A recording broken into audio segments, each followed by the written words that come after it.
good morning. Today is September 5th, 2023. Let's do some art. Good morning. Welcome to my desk. This is Meri at the Meri Atelier, and yeah, I have my tatting out to show you. I want to make another tatting journal. I am going to review with you some of the things I joined. There's a channel called the Online Tatting Class, and they are doing classes for beginners in tatting. Hi, Mina. And I joined that. And so I want to show you some of the things I'm doing, and I'm going to make a journal just for them. I tell you, I have not been in this room all weekend. I took a big break. Hi, Arlene. Good morning, Arlene. Good morning, Mina. So, I am trying to learn to tap with the shuttle. It is a learning experience, and oops, I promptly lost my shuttle. I can't find my shuttle. And I do have one on order, so I'm going to continue needle tatting. Needle tatting. Let me get out here to the YouTube channel so that I can welcome folks in. The temperature says it's 61 out. Today is September 5th. It is my brother's birthday.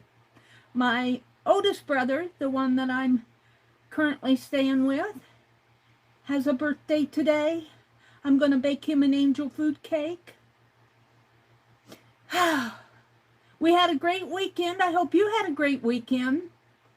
All right, there you all are. Let's get into live chat.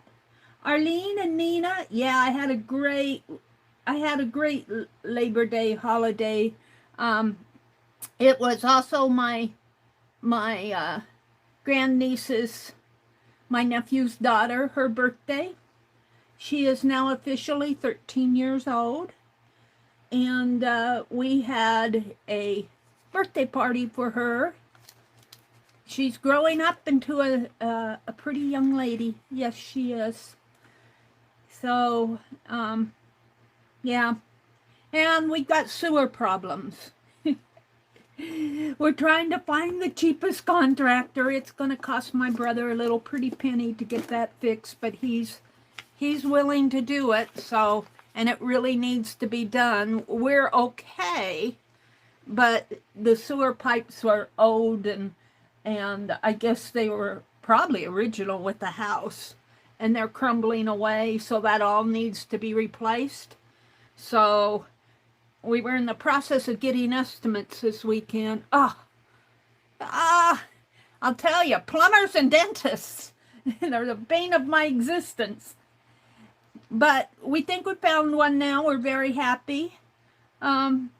We think we're very happy. We'll let you know on that later.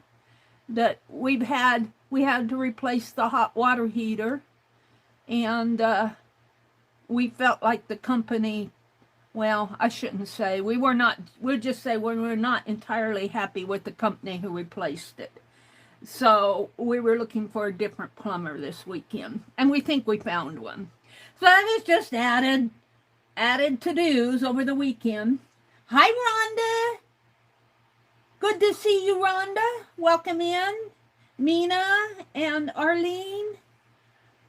And if you're up in the balcony, let me refresh my chat. Sometimes I don't see everybody until I refresh my chat. Teresa. Good morning, Teresa. It's good to see you. Thank you. I'll tell my brother happy birthday. He's up and roaming around, but I think he went outside. He likes to sit out on the front porch while it's still cool. He's a front porch sitter too. I had to get him a bucket to put his ashes in. He smokes too much, but he was putting his ashes right on the cement floor of the porch, and I didn't like that. So when I bought a bookcase to put my books on. I'm working on that too. But we were in Menards, and the bookcase I wanted just happened to be right next to some galvanized pails.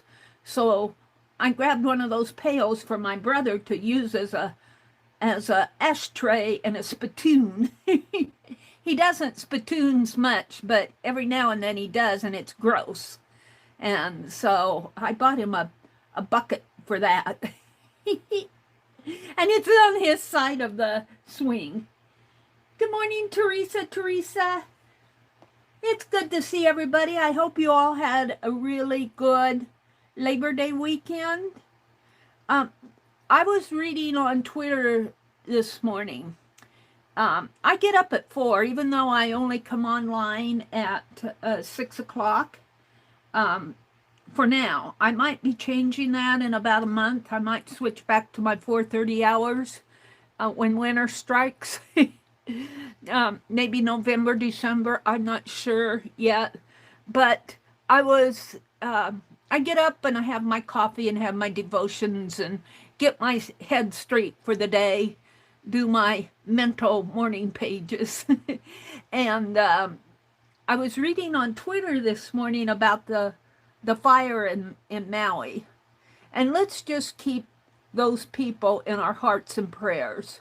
There's a lot of pain and suffering going along there, on there that I don't think we're hearing enough about in mainstream media, but that's just my impression. But I was reading on Twitter about people that are trying to help. And let's just pray. Some of the help cannot get through to the people because of government regulations, whatever they are, which may be there for good reason, but we don't know. And but let's pray. In my prayers this morning, I said, God, would you just send some angels to help those people where the help can't get through to them? Angels, I do believe angels are God's messengers, and they're also there to help in times of need. And, angels can get through where we can't. So my prayer is that God knows who really needs help and who doesn't, and who's suffering.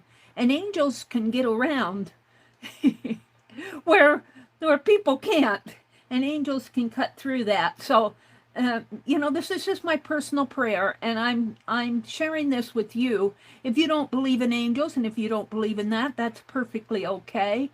But keep the people that are hurting and suffering over in Hawaii, because they're a state. They're one of our most beautiful states. And whatever's going on over there, the pain and suffering, those people don't deserve that. So just pray for those people. Pray that they would get the help that they need. It's a horrible, horrible tragedy. So anyway, I just wanted to share that this morning because that's on my heart and mind. So let me change the quality up from 480 to 1080. Let me fix my live chat again. Hi, Pam. Good morning, Pam. Hi, Becky. Good morning, Becky. I hope that you've all had a really good weekend. I'm zoomed in really far because I want to show you some of my tatting. Now, there is a channel, and Arlene, or one of the mods, if you could go in and hunt for the online tatting class. It's all one word, the online tatting class, and drop a link. I will pin that. They're having a class this afternoon. You have to register for the classes, but the classes are all free. They just want to know they want people to be registered for them. They want to know who's attending. And I went to the one last Thursday, and I really enjoyed it. I really, really enjoyed it because, and I'm learning little things. Now, they're teaching both needle tatting and shuttle tatting. Now, the needle tatting, the basics, I think I have the basics down. So I'm just practicing. Let me get to a good point here. Let me get some of this off of my desk or around my desk. And I'm just going to do a show and tell of the tatting. I might do a little tatting here just for fun, but we'll see. I want to start another journal, so I got out some black paper. Now this journal, and I'll probably use this book. I think this book came from Johnny, and it did, because there's the, or this says Meri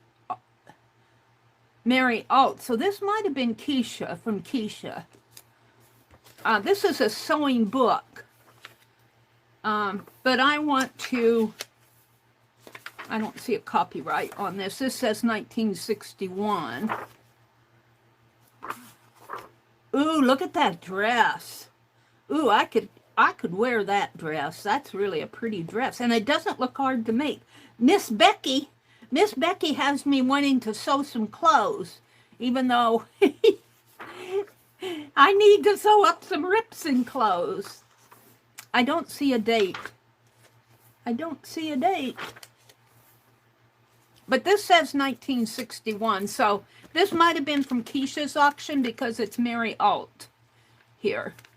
I paid $7 for that book. But it's worth it.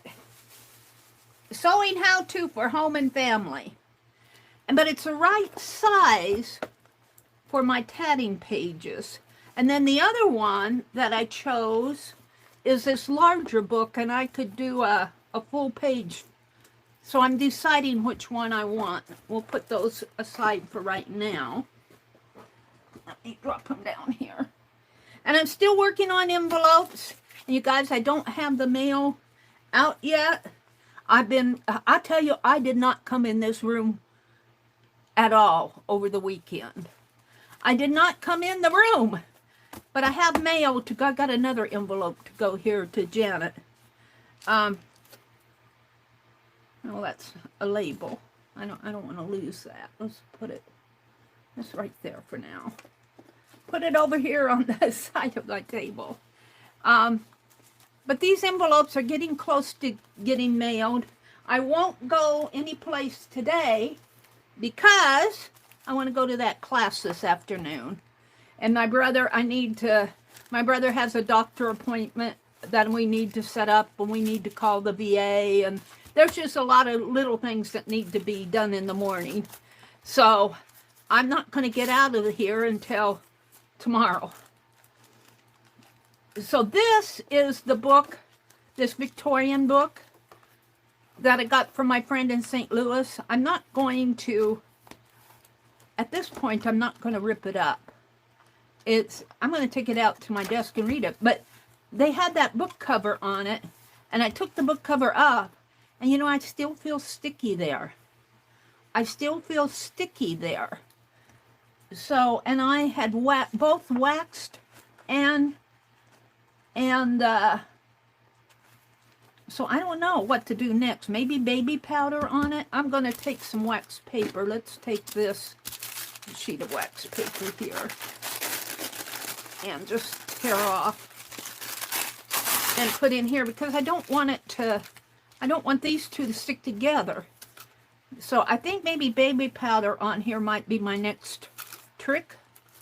But for right now, we're going to fold it like that, and let's see what the back is. The back is okay. I can feel where the glue was, but it's not sticky. And that was just on the back cover here. But I both waxed it and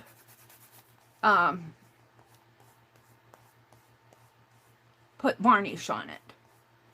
Aren't these beautiful? This is a beautiful book. I'm going to take it out by my recliner and look through it. I don't know what I'm going to do with it, but it's all about Victorian art, and it's almost too luscious to cut up. I can't photocopy it because, well, if I photocopy it, I have to use it in my own art. It's not out of copyright. Let's see if I can find a date.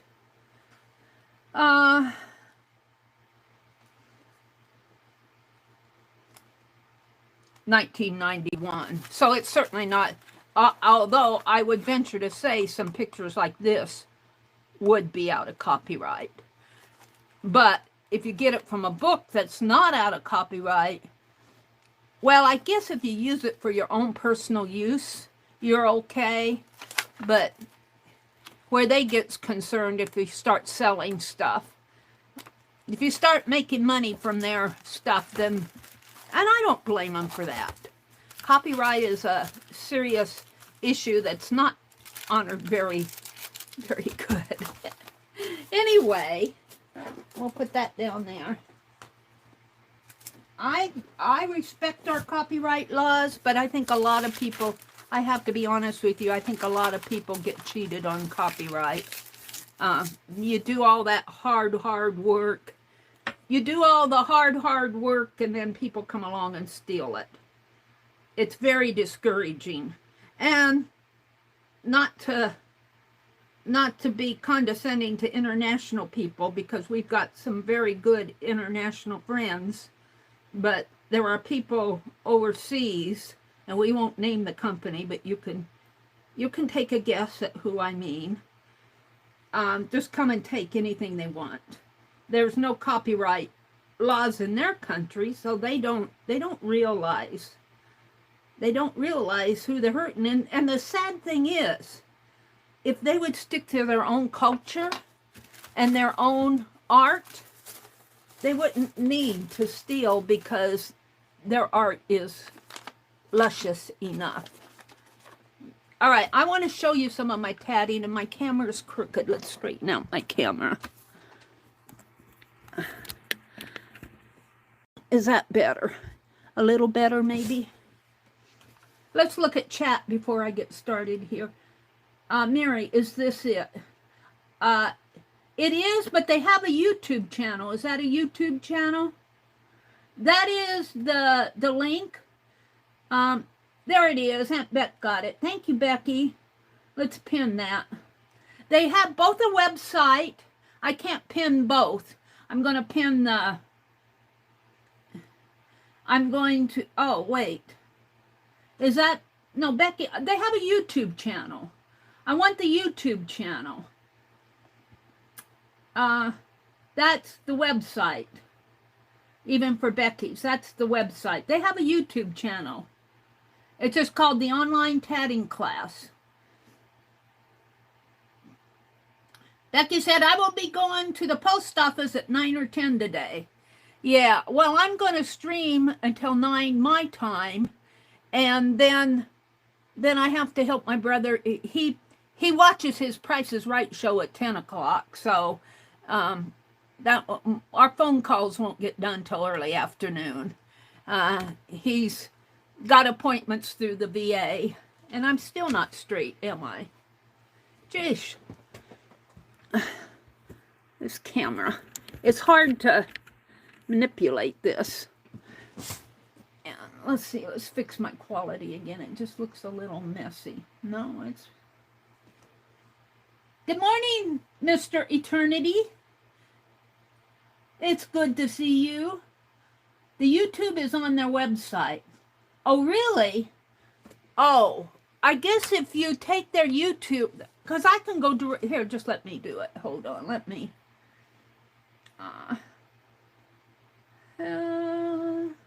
Because I must have clicked their YouTube, their website, and let's see if this, hold on. I can't find things on this phone. I mean, on the tablet. I can find it better on my phone because I was just out there. I must have processed their website onto my, well, let me get to them. Let me go to my library. And, I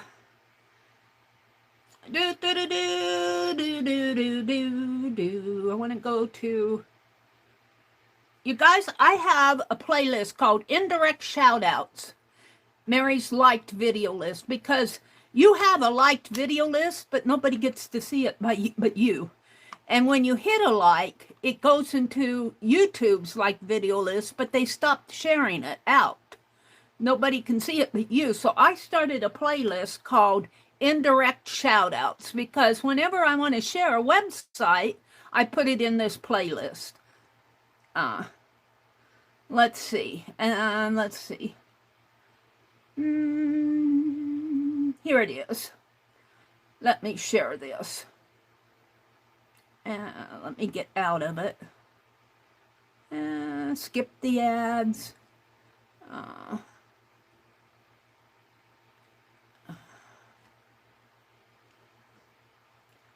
Share.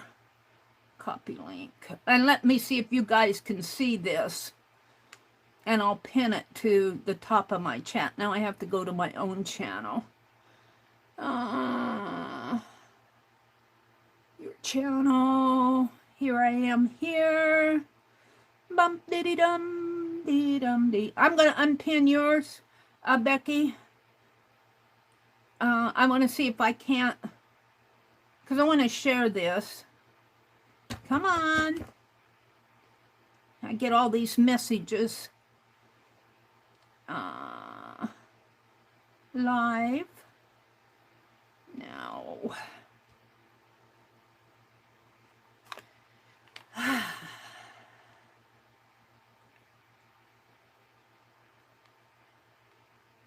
I want to see if you guys can get into this by me sharing here without you having to go to the website. They set things up a little bit differently. I'm not sure where they're getting their information, but let me paste this.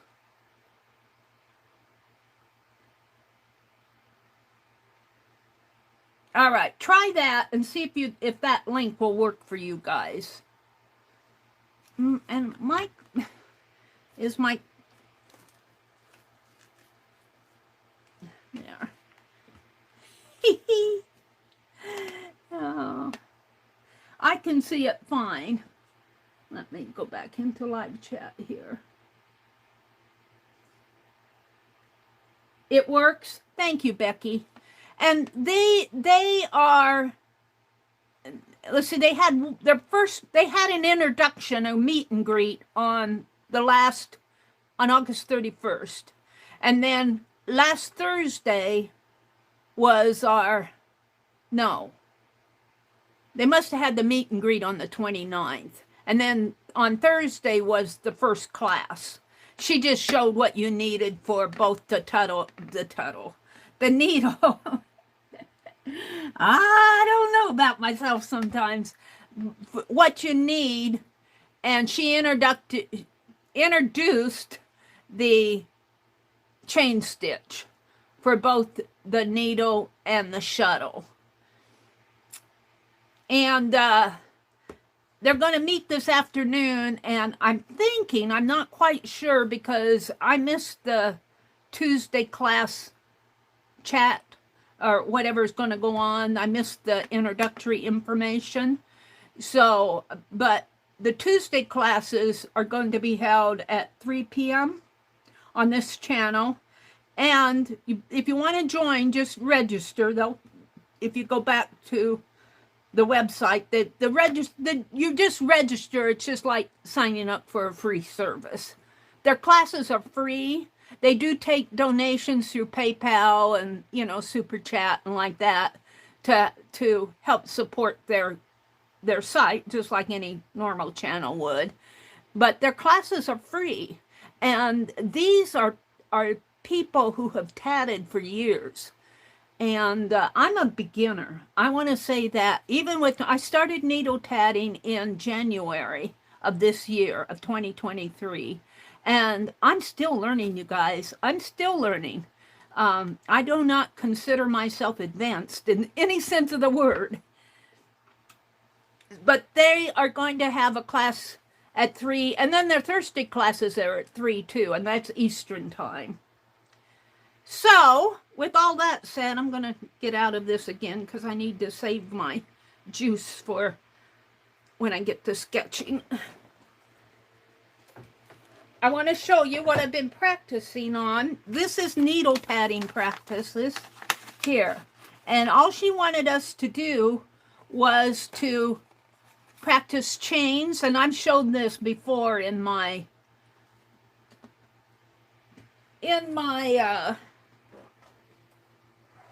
in my other tatting videos, I've showed how to do a chain and a ring. But I went out and I'm following the course information. What did I do with those scissors? Thought I put them right back up here. Honestly, how can I have stuff in my hands and they disappear? I'm knocking things over.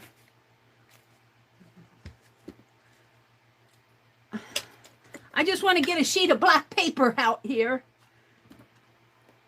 I don't really like using these for, but I can't find my others. I had them in my hands not more than 5 minutes ago. Are they over here? No. Well, I'm not going to hunt for them.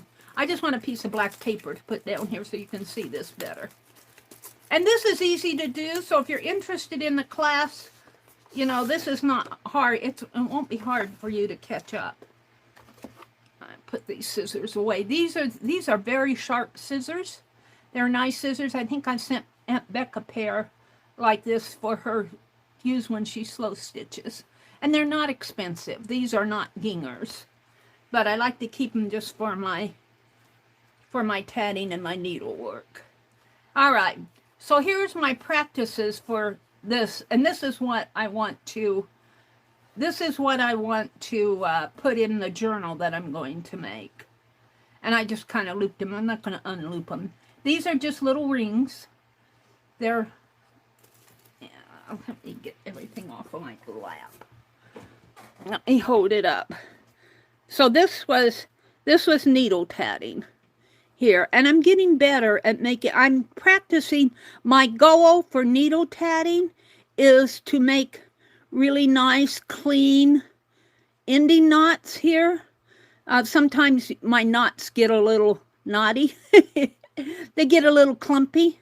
So I'm working on making pretty ending knots when I close my ring.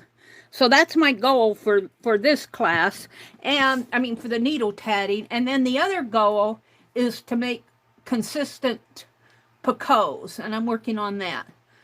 So our homework, I love when I get homework because it helps me document. I'm not going to untwist these here. The other piece of this homework was to make chains. And these are my chains. And all a chain is you do the double stitch and then you pull your thread through and close it up. You don't close up the ring. A chain is really the basis of a ring. And I had a goal to make 10 of them. I got 1, 2, 3, 4, 5, 6. And here I was playing. I was playing with, this is just play, making a piece. It's associated with, and here's some yellow ones I've been playing with, different colors of thread. This I have a question on in the class today. I'm not even gonna talk about it. I did that a couple times and then I quit because I was a little bit lost. So, and then I started playing with doing some, like I said, I want to start making even picots that are all the same size. And that's what this is. They're relatively the same size. And I want to start making my picots a little smaller. I tend to make my picots too large. But that's all a part of the learning. So this will all go in my tatting, online tatting class journal. That's what this is all going to be here. And that is just the needle tatting. I'm just going to fold it up and I put it in an envelope, and I know my pink envelope is for the needle tatting for lesson 1. And then the blue envelope over here, there are my scissors. Let's put them in the doorknob so I can find them. The blue is for the shuttle tatting. Now you're going to see some very beginner tatting here because you have to manipulate that shuttle a whole lot differently. And I wish I had my shuttle. I lost my shuttle. I lost it. I looked all over for it around my chair.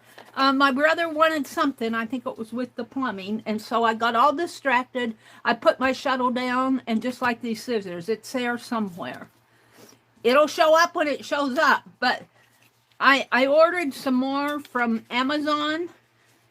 You can buy a set of cheap shuttles. The one I ordered two from Amazon. I think one is a handy hands shuttle. I ordered some more needle, tatting needles. And what I'm going to do with my tatting needles when I get the packet that I ordered, I'm going to set them out. And I'm going to take up a close-up picture of the different sizes. Because once I get my needles out of the package and start using them, I'm going, okay, now is this a 5 or a 3? I think this is the 5. The 5 is the larger. I believe a 3, or is the 3 larger? See, I get mixed up. I know the 7 and the 8 are very tiny, so those I can kind of identify. But when I get that other set, and it's a handy hand set, I'm going to take a picture, a close-up, and I'm going to say, this is a 3, this is a 5, this is a 7 and an 8. And those are the main needles. You can get like 1 and 2, and they're to do yarn. But my shuttle tatting, now these aren't bad here, but some of my first attempts here are really bad. I mean, you wrap the thread around your non-dominant hand. I happen to be right-handed, so my non-dominant hand is my left hand. And you wrap your thread around here, and the way she described it is you go around, kind of make a figure 8 between these two, and then she just kind of locks that thread in there, and then she holds her hand like this, and it holds the tension in there. Well, I have a problem with that because my little fingers are crooked. This one I broke when I was a little girl, and it grew back crooked, and so it's short. And this one I hurt in volleyball class, and I was afraid to tell the coach. I wanted to play volleyball.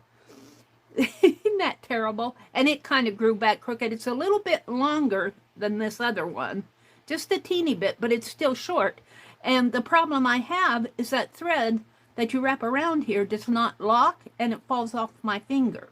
So I looked in their library, on that online tatting class link that, did I pin that? Becky said it worked. Let me go back up here. Let me pin this. On this channel, if you go to their channel and look at their videos, they have several playlists, and they're just building this. So there's probably more to come. But you'll also find information about the tatting class that's going on now. But in their video, they had a playlist on another lady that did how to thread your hand here to get started with shuttle tatting. And she came around here and around here, and then they call this where you hold your thread in here. Let me demonstrate since I'm chattering on about it. Just pretend this is the ball thread here. She comes around like this. They call this the pinch. They call that the pinch.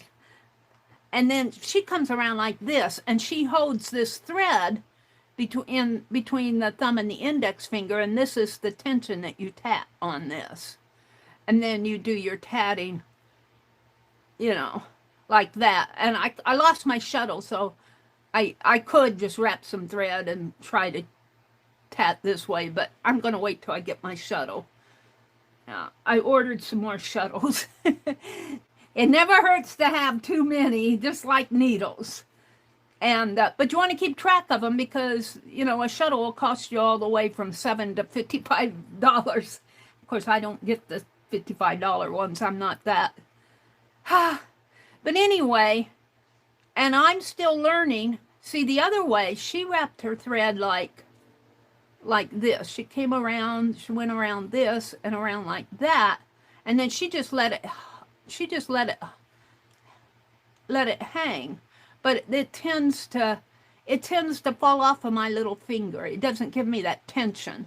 And so once I learned, it took me for a while to figure this out and to get comfortable with a tension in there. When you're new and you're learning, even though they show it beautiful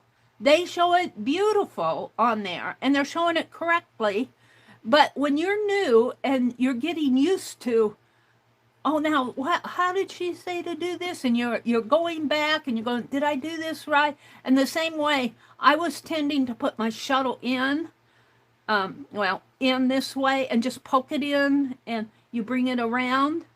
And that part I got. I mean, that's pretty standard. You put your shuttle through there.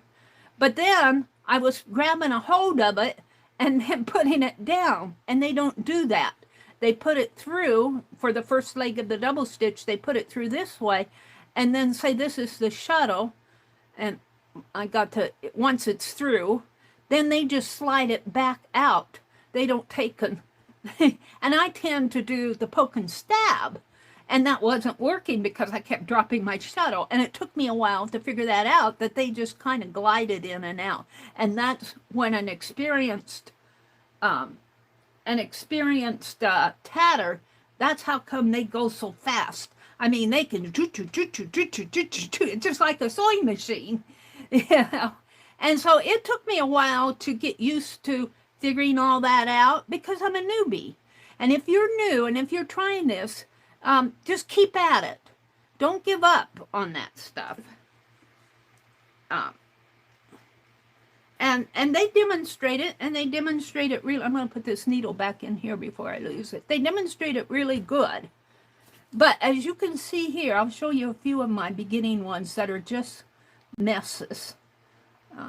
And they're all tangled up in here. When I make my journal, which I'm going to do this morning, I'm going to make a journal.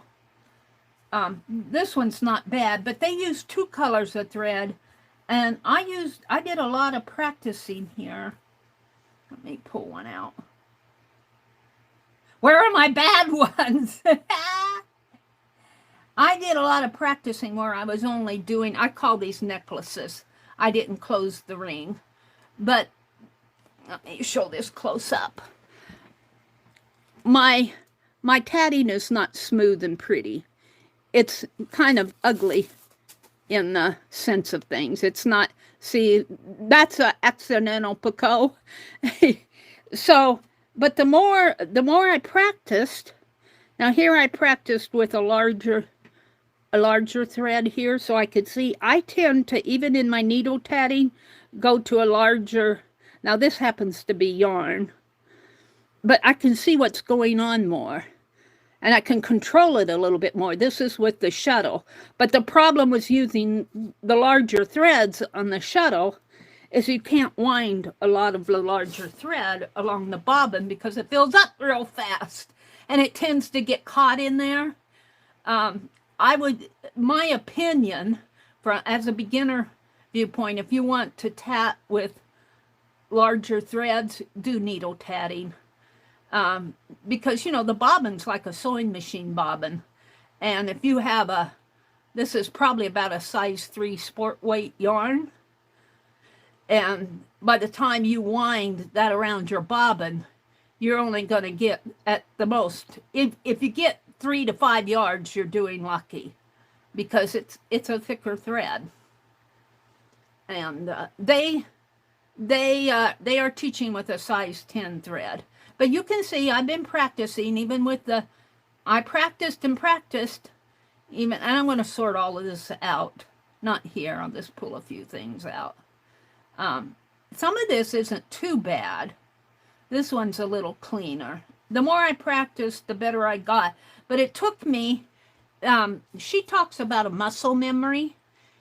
Once you figure this, how to hold this hand and get your thread wrapped, and it really works good if I can pinch it in there, then this thread around and hold it there because of my little fingers. I kind of got a handicap.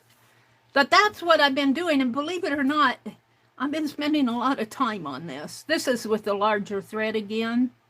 And see, I can control it. Just, it's not entirely clean because I'm still learning shuttle tatting. And I call these necklaces. They show how to, the one where, in their library, where she showed how to hold the thread and put it back into the pinch up here. She also shows how to close the ring with the shuttle. And I haven't done that yet. I'm still striving for a clean double stitch. And I'm pretty much there with the larger threads. But they do more than talk about thread sizes. They have a pattern that, and I think that's what they're going to cover in this afternoon's class. At least I hope they do. And I'm going to do the pattern with needle tatting. But what I want to do is make a journal so I can document this. And then what I've been doing is I've been writing, I have this little book out there by my recliner, and I've been documenting. See, I started on 8/31, the last day, and that was when the class was, the first class. And I've been documenting some of my goals, some of the ideas that I have, and my thoughts as I tat, some of the problems that I had, because I think that's important to pass along for beginning, if you're a beginner tatter. Let's see. I followed her demo, but I need to review how to do the ring and thread. Oh, this is with Barbara Foster. The other thing I got, when I first started tatting, I followed the Learning to Tat book that was written by Barbara Foster. And she shows how to do a ring and a thread. I mean, a ring and thread where you just have your rings and a piece of thread in between them. But I wanted to join in them and going, how did she do that? You know, how did she get from there to there? And then without getting double threads up here. Every time I wanted to do that and just have the rings hang, I had a double thread up above here. If I can do my fingers right. I had a double thread up there. Well, that's when I realized that she did picots here, and she hooked them with picots like that. And I go, well, we haven't covered picots yet. So that's what I was talking about there. I had to review that. And let's see. I found the tatting book. Let's see. I was forgetting on just what I told you about. Here's where I want to start making clean knots up at the top. I'm demonstrating that little sketch for me. Here's my to-do list. Make 8 more chains. Mount on paper for journal. That's what I'm going to do this morning. I need to send a picture of all of this that's our homework. She said, send me a picture. Review a video for how to hold the shuttle thread. So see, I was trying to do it, and I watched her, and then I was trying to do it, but then I found I had to go back and look at that video a couple times, and you know, they go pretty fast. They think they're going slow when they're demonstrating this, but as a beginner, when you're trying to figure out, okay, now she put this here, and she put that there, and she wrapped it, and she's already done by the time you're going, okay, now what did she do next? So what I did was I turned my volume down on the video, on the replay, turned the volume completely down, and then I turned the video speed down as low as it could go. So if I kept the sound on, she would sound like this. You know, so you want to turn your sound off. But if you turn the volume down and put your speed as slow as it will go, you can see her movements. And if you can follow along with her movements, go really slow. And that really helped me a lot figure out what and that helped me figure out, especially I was doing the poke and stab method with my shuttle. I was poking and stabbing it.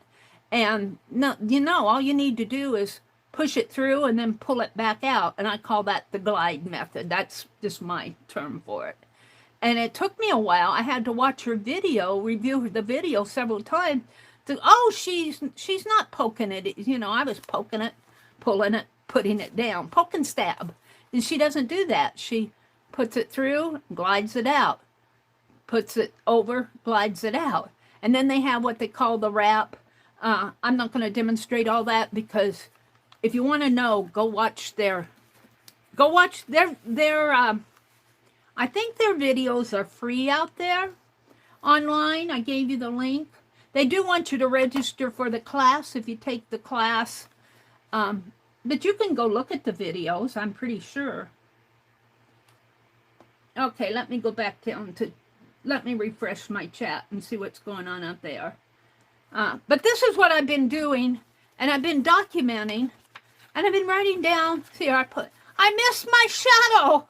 I drew a little memory picture of the shadow. Over here, I put, where did I put it? I cannot find my one and only shadow today.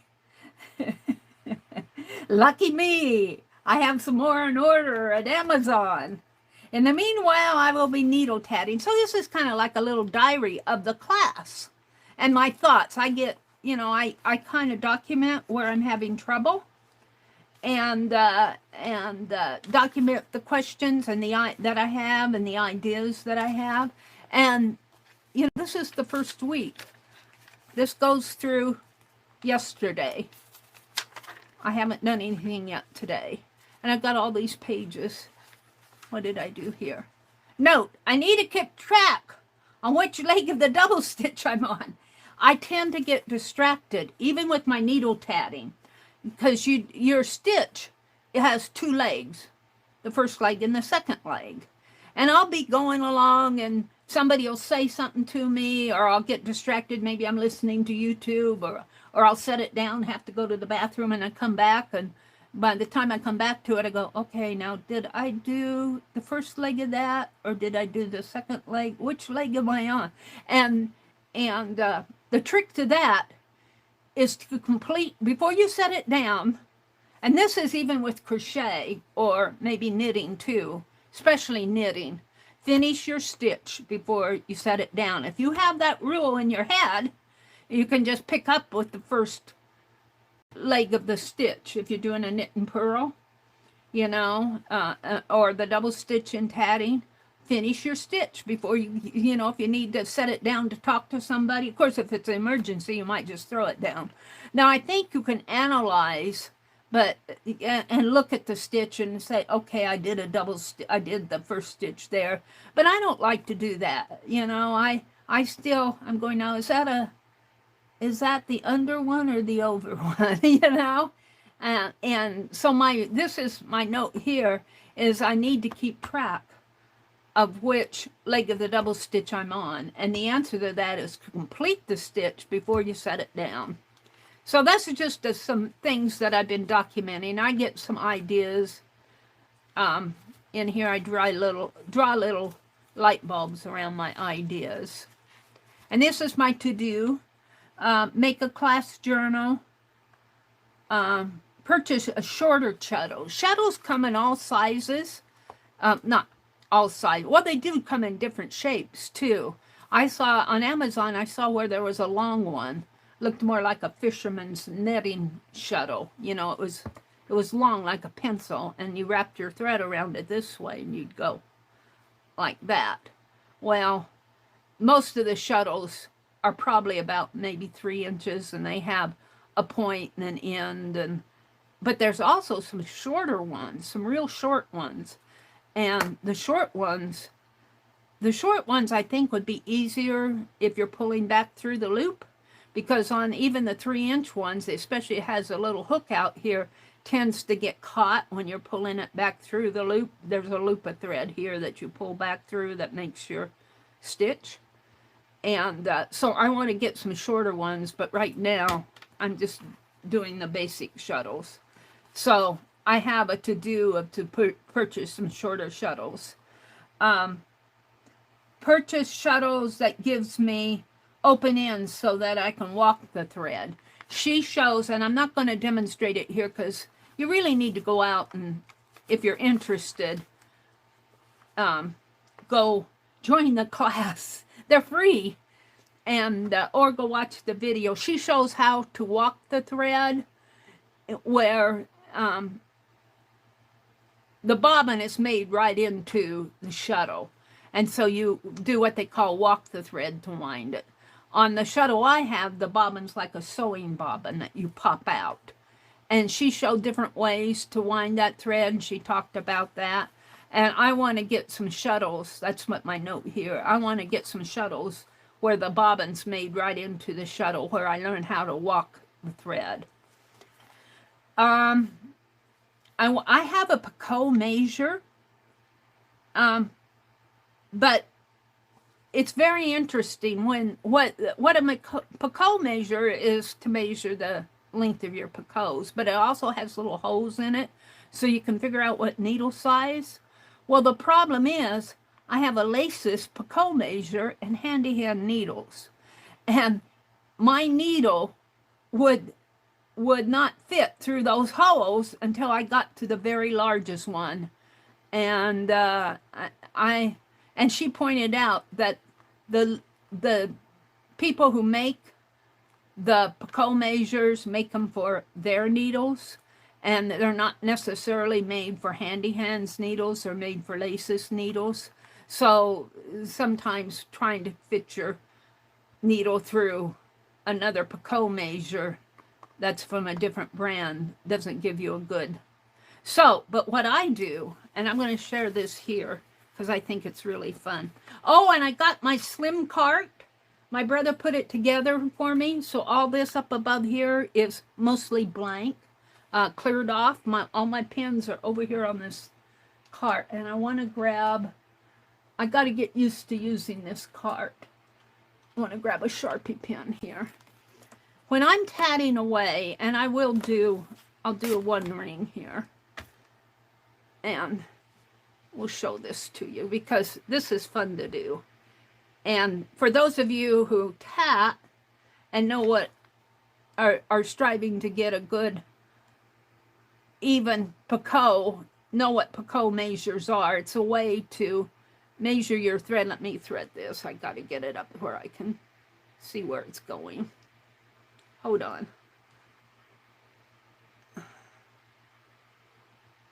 Now, come on. That eye is plenty big for this thread. And it's because I'm online and my thread is splaying. Hold on. There it goes. I'll just pull about 9 inches away. I like to have a longer tail. I don't like a short 4-inch tail here because I tend to want to do more than one ring. And my thread is over here. Okay, let me move these out of the way. And I'm just going to do a chain here. My thread up there. And I'm just going to do a couple stitches here because I want to show this to you. So this is needle tatting.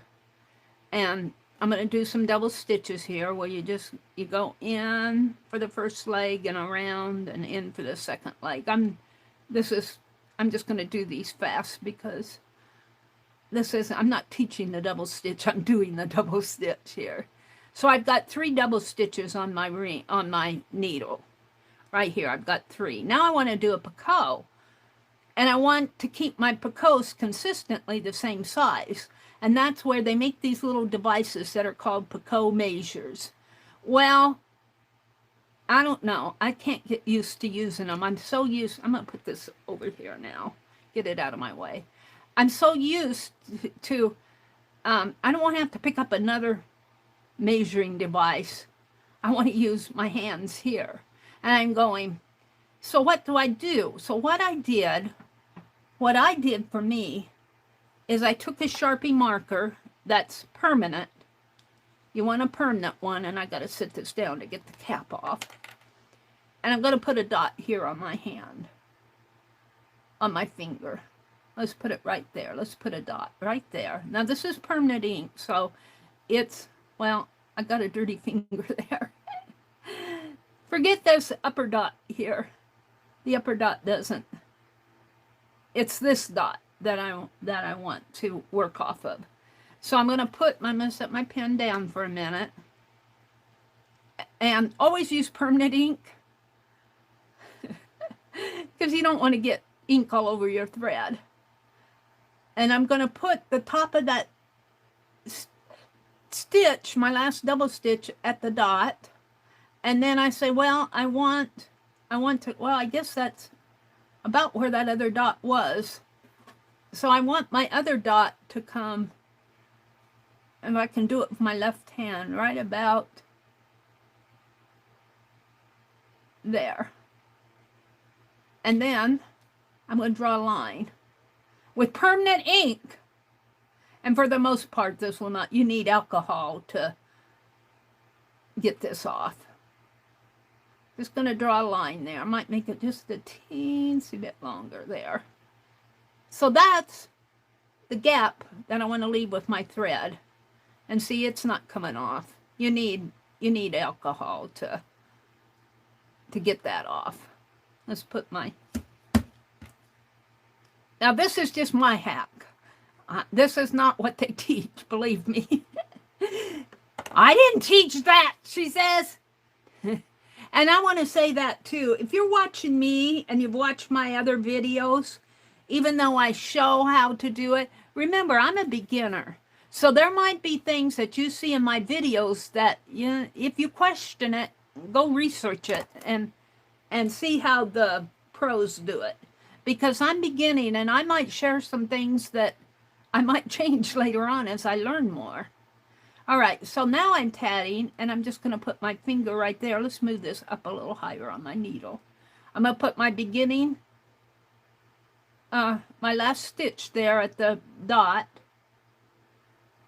And then when I do my next stitch, I'm going to do the picot. I'm going to come in, but I'm going to end on that top dot right there. And that will be the length of my picot. And right there, and then you close it up. And this is still, it's not a small picot, it's probably a medium picot here. I'm still learning to do the small ones, but this is small enough for me for right now. And then I do 3 more. 1, 2. This is what I've been doing this weekend, so I'm really into it. 3. And okay, I'm ready for my next picot. So again, I put my thread at the top of my finger here, the dot, or at the bottom of the line. And then I come in, and sometimes I have to move it down so I can see where the top of it is. Put it right about there. So it's just about the same length. Close up my picot, do 3 more double stitches. 1, 2. And this is kind of my hack at measuring a picot. And this is probably a medium long one. If you want to do a longer one, you can draw a longer line. Usually I kind of eyeball it, but I want to get to the point to where I have a consistent length of my picots. When I eyeball it, it really isn't not necessarily consistent. So if I have a little measuring device on my finger here, I can get them more consistent. Let's do my last 3 here. 1, 2, and whoops. See there, I lost count. I think I got 3 on there because I'm not concentrating. Now let me hold this up so you can see my picots close up. See there, well, get the thread out of the way. They're pretty much the same length. Pretty much. Same length. This one might be a little shorter, but pretty much the same length. And if you look at some of my other picots, now some you make a longer picot in the center and only do 1 stitch between. I do that on my butterflies. That's all the tatting I'm going to do this morning with the... What I want to do what I want to do, and I'm going to zoom out. Let's put the, I love having my, I'm going to have to organize my pins a little bit more, but I love having my pins on this little cart. I want to get a foam board. The cart itself is pretty slim, and it's probably about 4 shelves high with maybe about a foot in between the shelves. The top shelf comes even with my desk here, and then there's 3 going down the side of my desk, and it's about 5 inches wide. It's an extension of my desk, but what happens is when I start loading it up and we've got carpeting, it kind of boop and falls over. So I want to just get a foam board and put between the bookcase and the shelf so I can pull it out like that without it toppling over. That's what I wanted to do when we went to my nephew's the other day. We had to go to Walmart, and I had some things I needed to get, and I couldn't remember when I got. And then you got to make a list, Meri. So what I want to do with my, still on the tatting theme, is not tat. I kind of wanted to show you, and I probably dropped it on the floor. Did I drop it? Or did I? This, I played with my needle tatting yesterday. And this was from a pattern that I was trying to follow in the Work Basket magazine. And I did, for one thing, when you look at these patterns, now this is not their pattern. I mean, this is from their pattern, but this doesn't look like what they did because I altered it. Because I got to a certain point and I'd already made the rings and everything, and I would have to frog all my rings and chains to get back to a good starting point. So I just went on, and it's kind of a little lopsided in here, but I'm okay with it because I was playing. This part up here is where I got lost. After this, you start down here, and that got me lost because their pattern goes like this. And I started good up here. I did the, not this side, you do this side, and you do these first, pretty basic, the first 4 rings, and then you do this one here. But I got lost in here because their pattern, you have to understand what they're trying to tell you. You have to decipher the pattern. And I got lost, so I just finished it. After this, I put another chain here, and then I made this little ring, and then I tried to put another chain that looked like this one, but you can see it's a little lower than this one. And here, this chain here has 2 picots, and I tried to do the same thing over here. Actually, I was going this way. As you can see, I have it larger over here than I do there. So I did really good.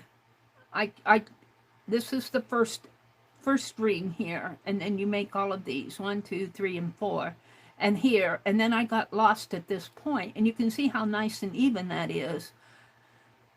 And when I came to this point, what I did is this row here, this ring here, I did wrong. And it took me looking at the picture, but their picture is upside down from their instructions, and that confused me. Their picture actually goes like this, but their instructions, you start tatting here and you go, now wait, where's that on the picture? Well, it's down there.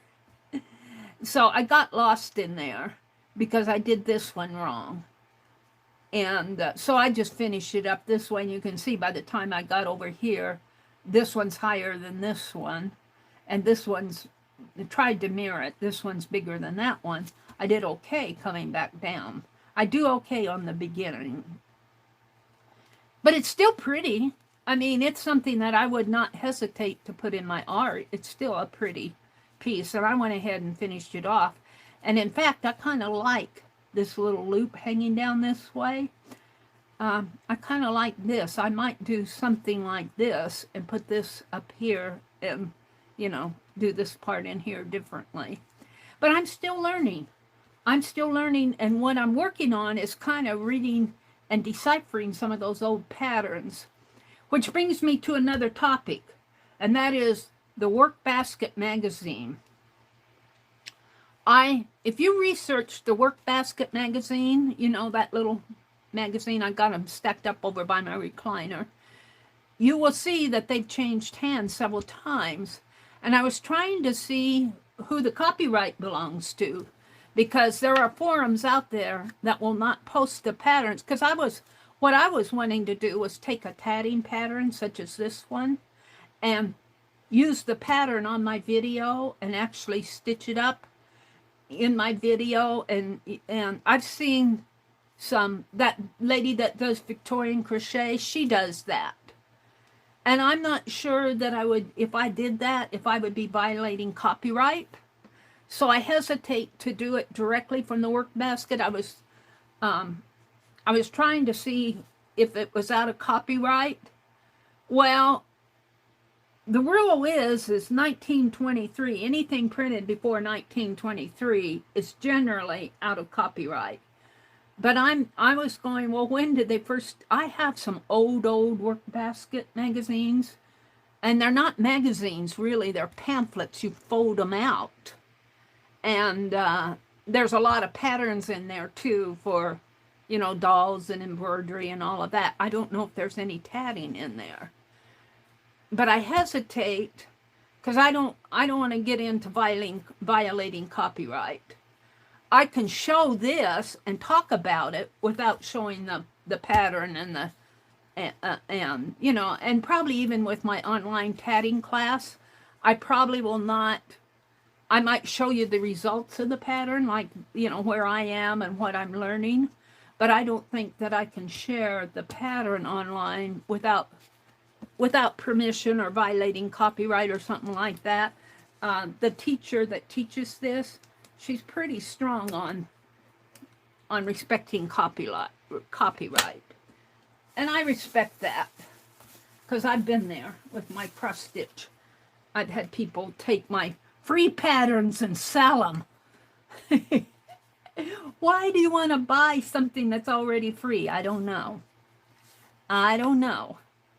But I might find an old pre-1923 tatting pattern. I'm still looking for one that I can understand and work through it online. And I know that lady that does Victorian stitch, Becky knows her. I think I learned from Becky, the lady that does that Victorian crochet. Beautiful crochet. She did a fan that I posted it on my community tab. I just drool over that. Someday I'm going to crochet that fan, and talking about crochet, that's all I wanted to share with the tatting. Because a lot of you don't tat, but I get enthused about all of this, and I like to share what I get enthused about. I'm going to set all of this aside. I'm going to come back for my journal, but I'm going to set all this aside because we're done with this. I want to share with you where I am on crochet. Did I bring it in here even? Is it out? Let me go grab it. I need to get my water. Anyway. I'm getting thirsty. Hold on a minute. I just have to go 20 steps this way. And grab my water jar and my crochet basket.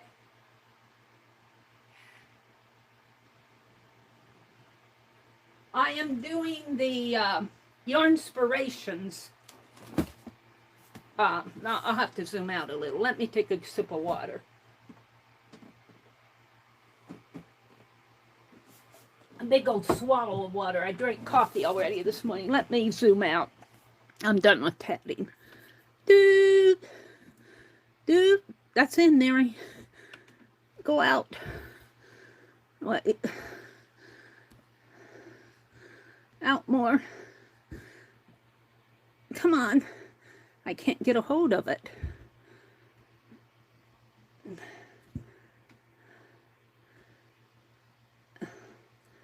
This phone. Can I show let's tip it this way. No, you can't see it. Let me take this off of the clamp. I want to show you over here. See, here's where you guys are, my tablet. But over here, let me back out and come, see, this is that cart. And it goes all the way down to the, whoops, it goes all the way down to the floor and up the side of the desk.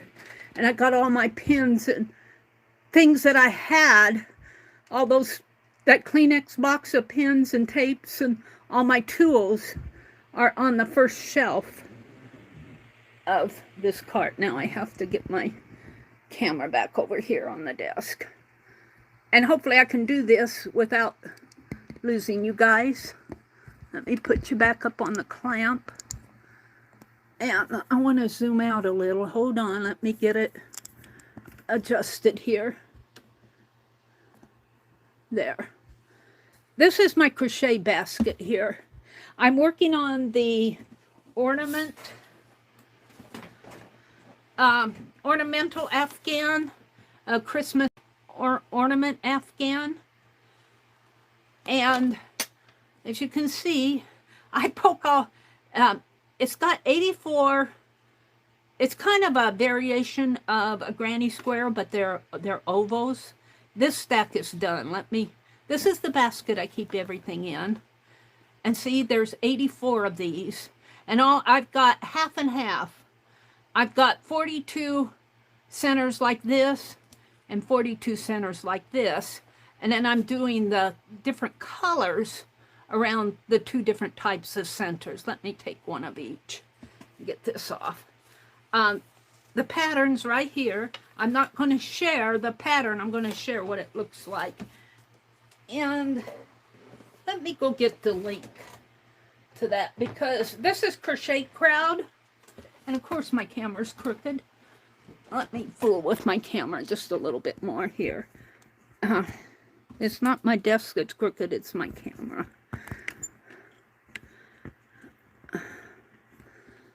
Zoom in just a little more there.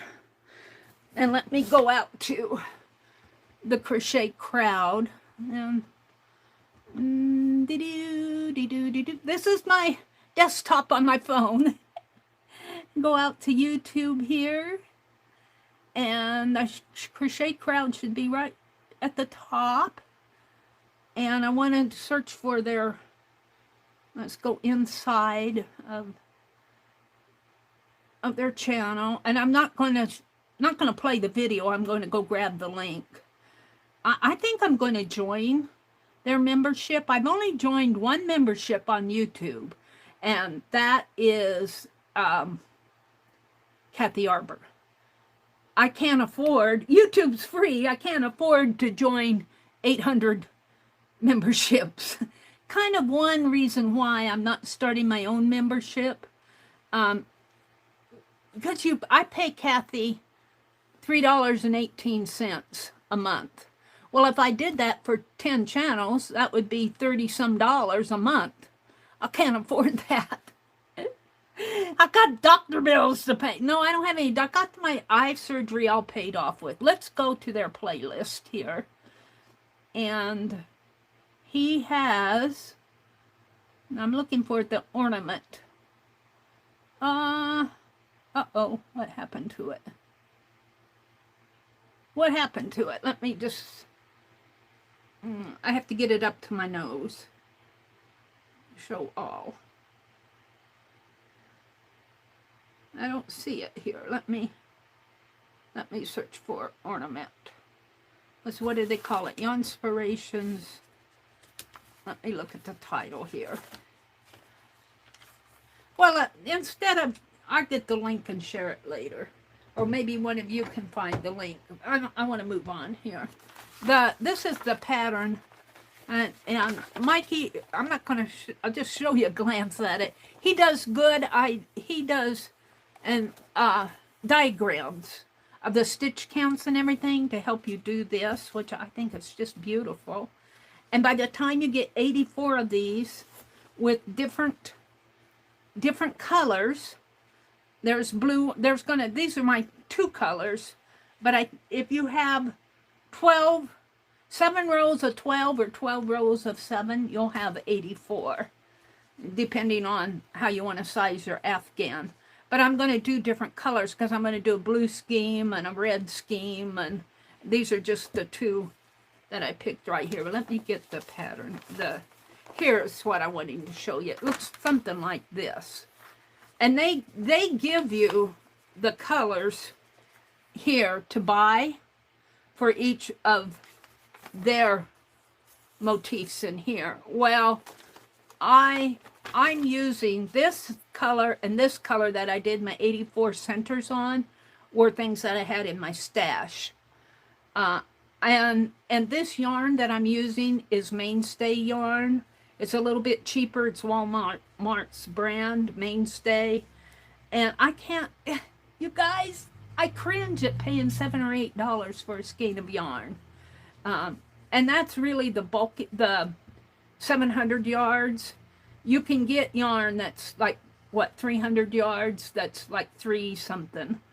And if you want, but then you have to buy 2 of them to get the amount of yarn that you need. So, and I kind of cringe at buying yarn that when I have so much around that needs to be used up. And a project like this helps you use your yarn stash. And this needs to be blocked and everything. But I've been working on these over the weekend. And I'm also working on Mikey's. This is all Mikey at Crochet Crowd. This is the pattern here. I'm not going to, I don't want to violate his copyright either. But this is a free pattern out there. I'll try to get the link. I'll try to get the link to it and put the link in the description box. It's a free pattern, but I don't feel like I can just share it on my channel here right now. I've got copyright stuck in my head. And what I'm working on with my crochet, and especially Mikey has got me started doing this. I never used to pay attention to my stitch count to get these the same size and everything, but I have paid strict attention to the number. And you know, if you're crocheting along, there's 12 double stitches in here.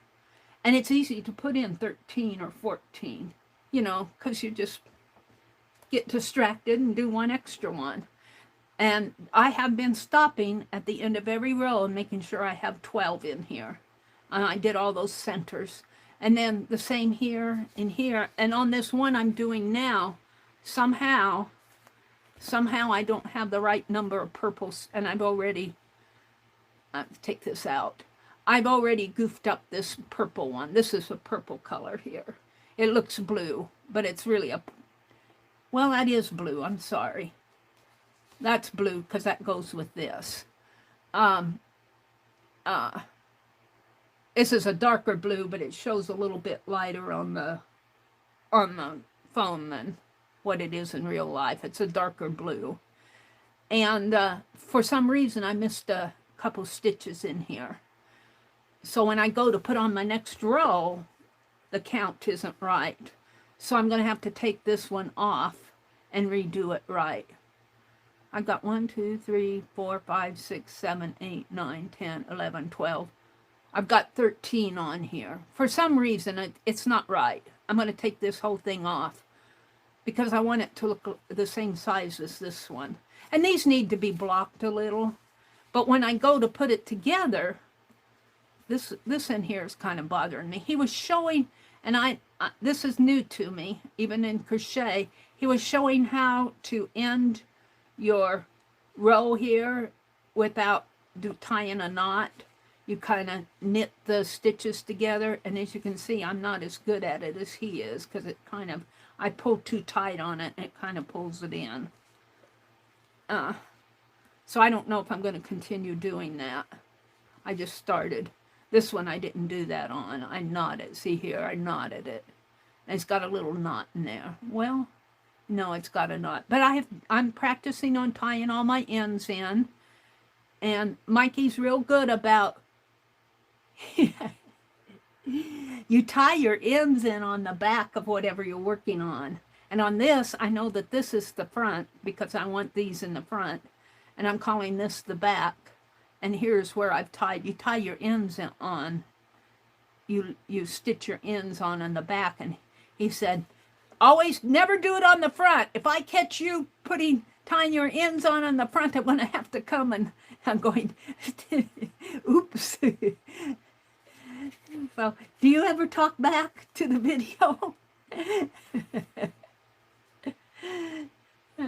But that's what I'm working on, and I kind of got to a stumbling point here because this blue is not crocheted right. I'm going to take all the blue off.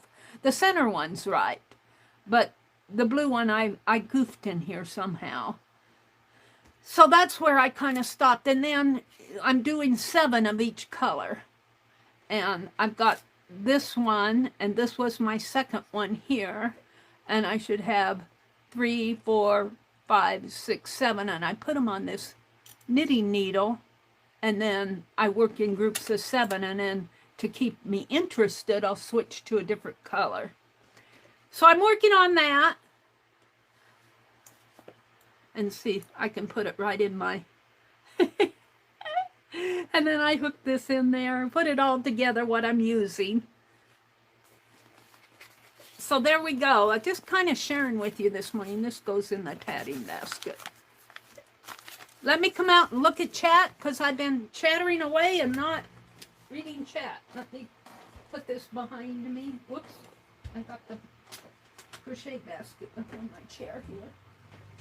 That's what I've been working on. I've been doing a lot of needlework over the weekend, not much art. I want to make a journal this morning for my online tatting class. Let me come out and refresh chat and say good morning to you and talk to you instead of just yapping away. Arlene says, I can't afford buying memberships. Yeah. Well, I can afford 1 or 2. But I can't afford 10 of them because that's at least $30 a month. Or you might get it 10 at 99 cents. The basic ones I think are 99 cents. But that's still $10 a month. And to be honest with you, the basic memberships, you get some emojis mostly. You get some emojis and maybe a free pattern or something. You don't get much with the basic. If you really want to join somebody, you want to join at a higher membership because they'll put their nicer stuff in a higher membership. And I like memberships, but I just can't afford to do everybody. But I'm thinking about joining Crochet Crowd to get their membership information. Roy, what is Mikey's channel name? It is Crochet Crowd. Crochet Crowd. Arlene, that's it. Mikey is Yarnspirations Crochet Crowd. I don't know if he has another channel or not. Yeah, Mikey is talented and generous, and he's a great teacher. He really is a good teacher. He's a good teacher. And he's kind of run into some bullying online, and I don't want to get into that. But don't bully people. No matter, if you don't agree with them, just move on and let them lead their life, and you lead yours. You know, you aren't going to change anybody. I'm talking to people who think they have to change people to, there's no sense in bullying people online. And Mikey is an excellent teacher. And he's had several videos about this, not lately. And Mikey, like Roy, good morning, Roy, has a wonderful sense of humor. Mikey has a wonderful sense of humor. I love watching his shorts. He just got these expressions, and I'll just sit there and I'll giggle at him. Look how clean my desk is up here. It's a little crooked. And this is just my old foam rubber. I should clean this off and put a new, not foam rubber, a new foam sheet under here. When I got this glass top from Laura, bless her heart, Laura Vasquez gifted me the Tim Holtz glass top here. And I just put it on top of my drop paper, which is what this is. This is just paint up here. And it's paper over a foam board. But I want to put right here, this was Janet's lines, and I love the idea, I just haven't got it done, to put a foam board here. You know, just cut maybe a 6-inch or 8-inch piece to keep your stuff from sliding off. And you can see my desk ends right here. And this, I'm going to have to wash it. Becky made this for me. This is a coffee mat. This is a gift from Becky. And I actually put it underneath my paint jar, but it's getting its use, Becky. Becky says use it, so I've been using it. This is to put my coffee mug on, but I tended to put my paint jar on this. And, you know, things got stacked up over here. And when I got that shelf that I just showed you, I took all those pens and pencils off of my desk up here so I can have room to put. I still got stuff over here, but this is easy enough to move. I put all this clutter, still cluttered. I'm trying to keep this area nice. I put all my pens and pencils in this lidded box, and it's pretty full. I'm trying to keep only, I need to take these buttons out. I've got that button box. Let me put those over there. Those go in the button box. So all my pens and pencils, and a couple paint brushes in there, but there are mostly pens and pencils in here. Whoops, here's some thread. I need to get that out of there. And my stamp things I tend to reach for pens and pencils, I'm putting in here. I might keep 1 or 2 out. And then my rulers, I keep over here. I had them down on the cart, but they tend to block the drawers. So I'm going to keep those 2 out. And these pencils could really go in here. Let me take them out of the package. Get rid of this. These are dollar store. You can get these at the dollar store. That's the other thing I wanted. I need several things. And I got to Walmart the other day and I couldn't remember a thing. I got a lamp to clip onto a basket by my recliner. But it's got a USB plug-in. I thought I was getting a regular plug-in, so I need a converter. You can get those pretty cheap. And I want some pencil sharpeners and something else that I said this morning. I've already forgot at Walmart. And I forgot everything. See, I can hardly get this box closed because these are those white pens. There. But this I can pretty much close up. Pretty much. I generally leave it open at I need to get that thread out of there. But it's getting pretty full. All those pens and pencils. There. Pretty much, and I can move my box off pretty easy. I tend to keep that over there. And let's put this mug rug back over here. And then when I want to work on it, because I want to do some 12 by 18 large pieces, and I can put that paper out on my entire desk without having to worry about all that stuff up here. And these can be moved pretty easy. These are just things I'm wanting to keep out here.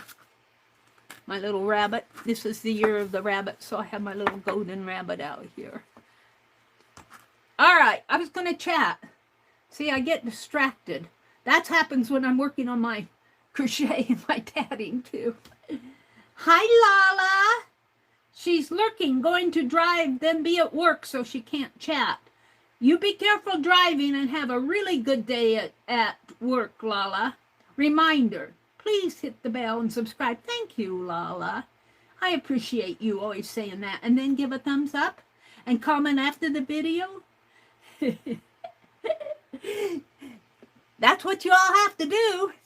Thank you, guys. Thank you for all the thumbs up, but all the support over the last few years. Yeah, you guys keep me going. All right, let's see what else is going out there. Roy said, Mikey is a talented and generous and great teacher. Crochet channel, crochet crowd. Yeah, that's the link.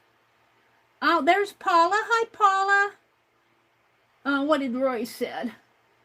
Let's see. Roy said something. I'm getting ready for my senior center annual Fire Island invasion. Just a bunch of old farts on a boat for lunch. Bingo, beach, pool, and fun. Well, have a great day. Is that today, Roy? You bunch of old farts.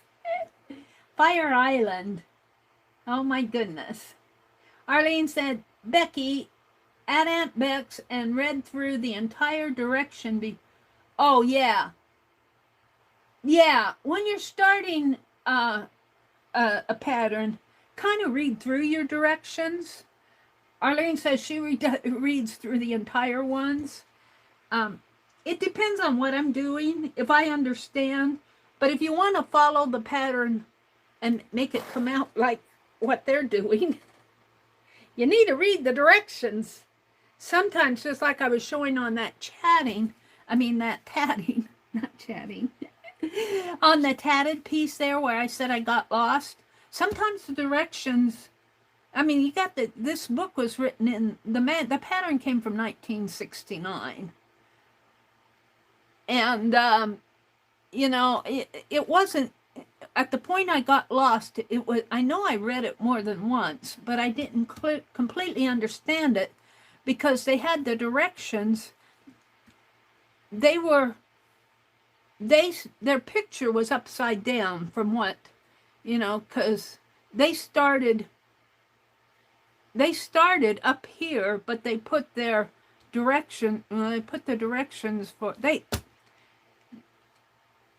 the directions started up here, and you work down this way. But the picture was upside down from where, and it confused me. Just believe me, the picture was upside down. Or my head saw it upside down. I would have put the picture the other way, because their starting point was up here, I believe, because they started with this ring up here. So you were working up here, but the picture was down there. It was confusing me. Becky said, I recently found this out with a sewing pattern. Let's see, what did she say? I have to go back up to what Becky said. There's Sylvia. Hi, Sylvia. She said, as a child, I was gifted a tatted cross for my first Bible. I remember telling the lady, I want to learn. She replied, it's a dying art, just paint. That will be more satisfying. Oh, Sylvia, that's funny. It is kind of a dying art, but if you actually Google it, and if you search on YouTube, you will find that there are a lot of people out there who want to learn to tat, just like the other dying arts. It's not really dead. It's just kind of faded away. And people are bringing it back. If you listen to that online tatting class, which I think is an excellent resource, I posted the link there up above. Excellent resource, and I wish I could post more than one link. I may be able to. No, I'd have to put it all in one. I'd have to put both links in one. I don't know if I can do that. I have never put two links in one message. But they also have a website, and they're working on it all. Now, I also like the Palmetto Tatters Guild, and I'm not sure the relationship between these two. I don't know if there's a relationship. I see a lot of the same ladies, but I'm not sure if there's a relationship between the two. They're still kind of new to me. But the Palmetto's, Palmetto, is based out of South Carolina, and they're a good resource too. They're a guild. And I was going to join, but I was working on my butterfly, and then I got to making butterflies, and that's as far as I got with joining. I drank all my water. I can't drink any more water. Let's see, what else is going on? Roy says, Happy Tatting Tuesday. Oh, that's a good way. Tatting Tuesday. And a huge group hello and hugs to all you tasteful, talented, and terrific ateliers. That's a mouthful, Roy. Paula Loves Art is here. Sylvia Paula says, Paula, I still have it and use it to mark my place in my own Bible. And it's the best gift ever. You know, you guys, I learned to crochet at a very young age. And I actually learned from a childhood friend making little granny squares. And I probably learned wrong stuff. But, you know, you learn as you go. You learn how to correct the wrong stuff as you grow. And, but the first thread crochet I think I saw was made by a lady who had arthritic hands. And they're up in Wisconsin. She had arthritic hands, and she was an older lady at the time. I was in high school. Was I in high school or college? I can't remember. I think I think it was my freshman year at the university, and I worked in a nursing home on the weekends. And she had arthritic hands, and her hands, the arthritis had just bent her hands in. And of course, you know, you had to pry them open in the morning. She kept a rolled up washcloth in there during the day. But she held crochet hooks, and she crocheted with her arthritic hands. She made beautiful thread doilies. And I bought 2 from her. I said, would you sell me one? Would you sell me some? And so she sold me 2, and I actually paid for them, and I still have them to this day. It's one of my best memories of working in the nursing homes. It just amazed me how her hands, and that didn't stop her for doing something that she loved with arthritic hands. Let's see.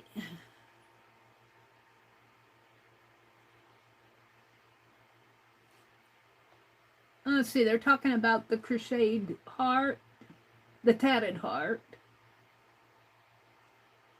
Yeah, it's Picasso, P-I-C-O-T, Picasso. It's kind of a French word, I think. I think it means loop, but I'm not real sure. You guys can look up the meaning.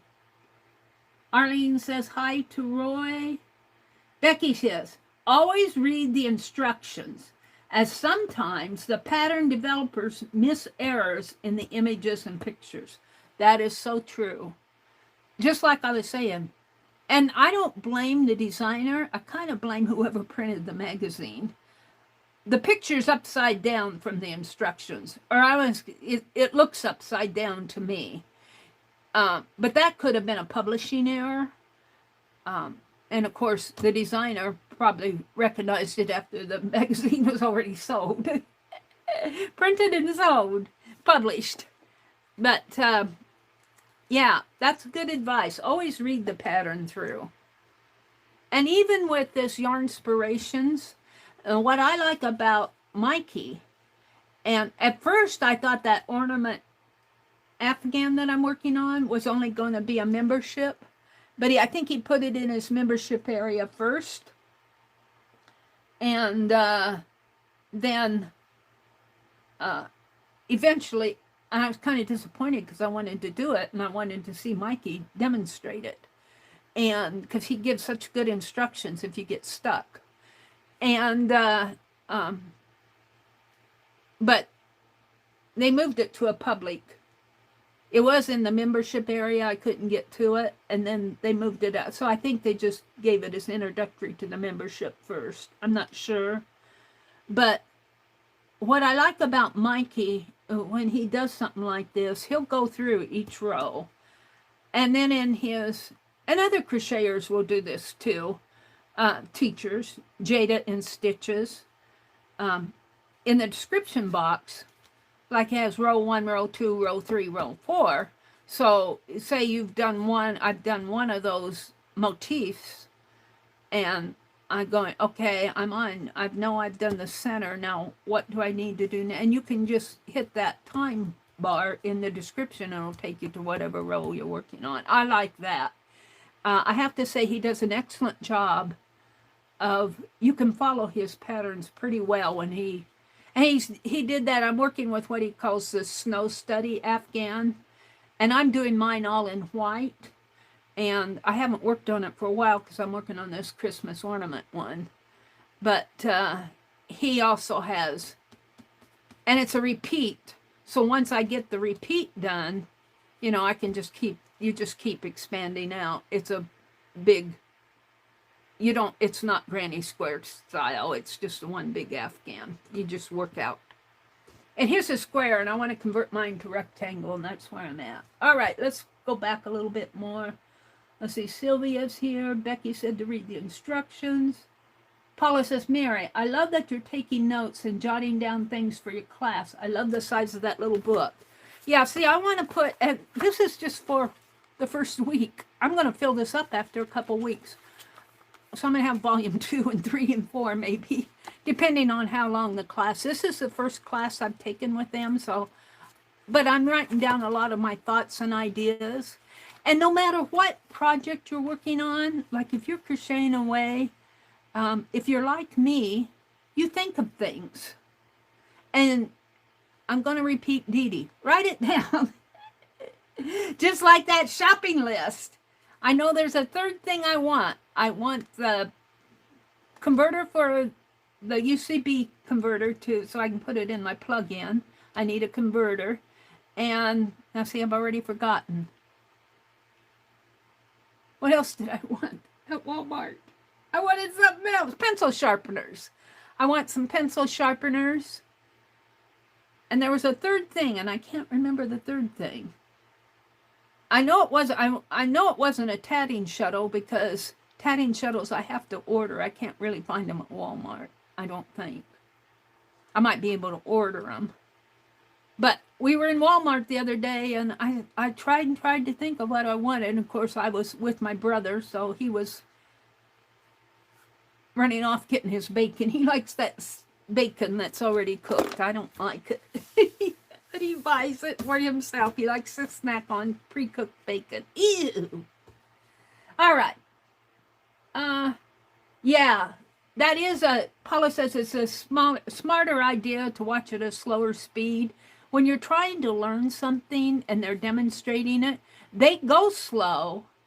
And if you're familiar with what they're doing, you can follow at a regular speed because you know what their next move, or you have a good idea. But if you're just learning, and if you're still trying to set up, they call it the pinch. I'm going, okay, now where's the pinch? And, you know, do I have that set up right? And I know you wrap it around there, but then what do you do? And by the time I'd figured all that out, she's already done her first double stitch. So slow it down to the slowest speed and follow along, because if you slow your browser down, you can actually follow her movements with your thread. And like I said, I have trouble with my little fingers being too short. The thread just falls off of them as I'm working. And it doesn't hold a tight tension. If I can wrap it around there, but I have to pull it and pinch it, pull it up to the pinch up here. And that will hold it pretty tight. So you're working, your thread comes in here, and this needs to be, between here and here, needs to be a pretty tight tension, because you're working off of your thread there. I missed my shuttle. I lost my shuttle. What else is going on? Becky said the house is quiet. Arlene says, Mama had one shuttle, an old metal one. We all knew better than to touch it, or the tatting basket. A good way to lose a hand. Becky said, hand sewing. The number sizes are reversed. Yeah. So the lower number, the heavier the fabric can be sewn with it. I don't know if you're talking about thread sizes, but the lower, yeah, the lower the number of the thread, the higher the number of the thread with tatting, the thinner it is. Like if you go up to a size 80 thread, and is that the same way with sewing? If you go up to a size 80 thread, you have a really thin thread. If you come down to like an 8, a 5, and a 3, you have your thicker threads, which I really like. But you have to have And then you can go into your sport weight yarns. And they actually make tatting needles for yarn. I haven't found any yet. I've been using drapery needles for my yarn. But you have to be careful there because those drapery needles are sharp. They're sharp. So what I did was my brother had a file thing, and I filed those sharp blades down a little. My camera's still crooked. I don't see that up here. Let's see, which way do I need to go? I need to go this way? No, I need to go this way. Let's see if I can't get that a little straighter.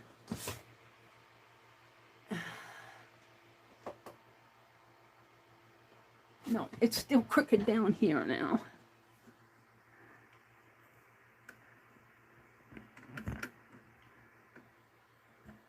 How is that?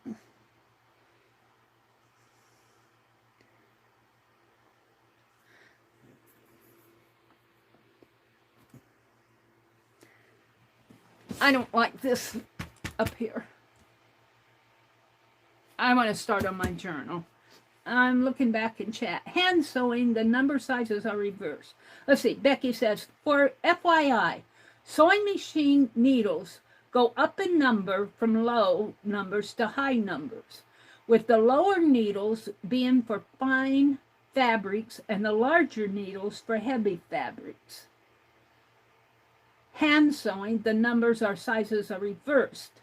So the lower number the needle, the higher, the heavier fabric can be sewn with it. Becky's a pro sewer. I generally, I'm a, like tatting, I know the basics of sewing, like I know how to make darts. I could probably cut a basic pattern. But I'm nowhere near Becky's level of sewing. So I'll take Becky as knowing what she's saying as being fact. Becky says the house is quiet. I'm reading back into chat. Arlene said, I love watching my mama tat. I would sit on the floor next to her rocker, and she tatted so fast that all I could see was the flash of the shadow and the back of the lace pile girl. Yeah, just like crochet, those tatters have a nice rhythm. And I call it the glide. You don't do a poke and a pick and a poke. You know, you don't go like that. Well, I suppose you could get good like that, but I started out that way, and I'm going, why isn't this working for me? I keep dropping the shuttle. I'd poke it down, and then the shuttle would fall, and I have to pick up my shuttle, and, you know, and you go under and over, and it confused me, and I slowed down that video and watched that hand motion, and they glide. They put it under. I got the under part, but then they come back over, and then they just glide over. They go under and glide over. They go over and glide under, and there's a loop here. Your thread has a loop. You wrap your thread around here for the under part, and then you pull it through the loop. You glide through it. Glide. There's the pinch, the wrap, and what I'm calling the glide. You don't poke. You don't stitch it. You glide it. You don't poke it through. So, and that's what enables them to go fast. It's like a machine. You know, and I suppose if you're real talented, you could just go like that. And that your mama was probably, let's see, Becky says she's sewing. She says she's listening while she's sewing. Crafty Visage, hi. Ruth was here. Did I miss Ruth? Ruth Lamb? You're way up above, Ruth.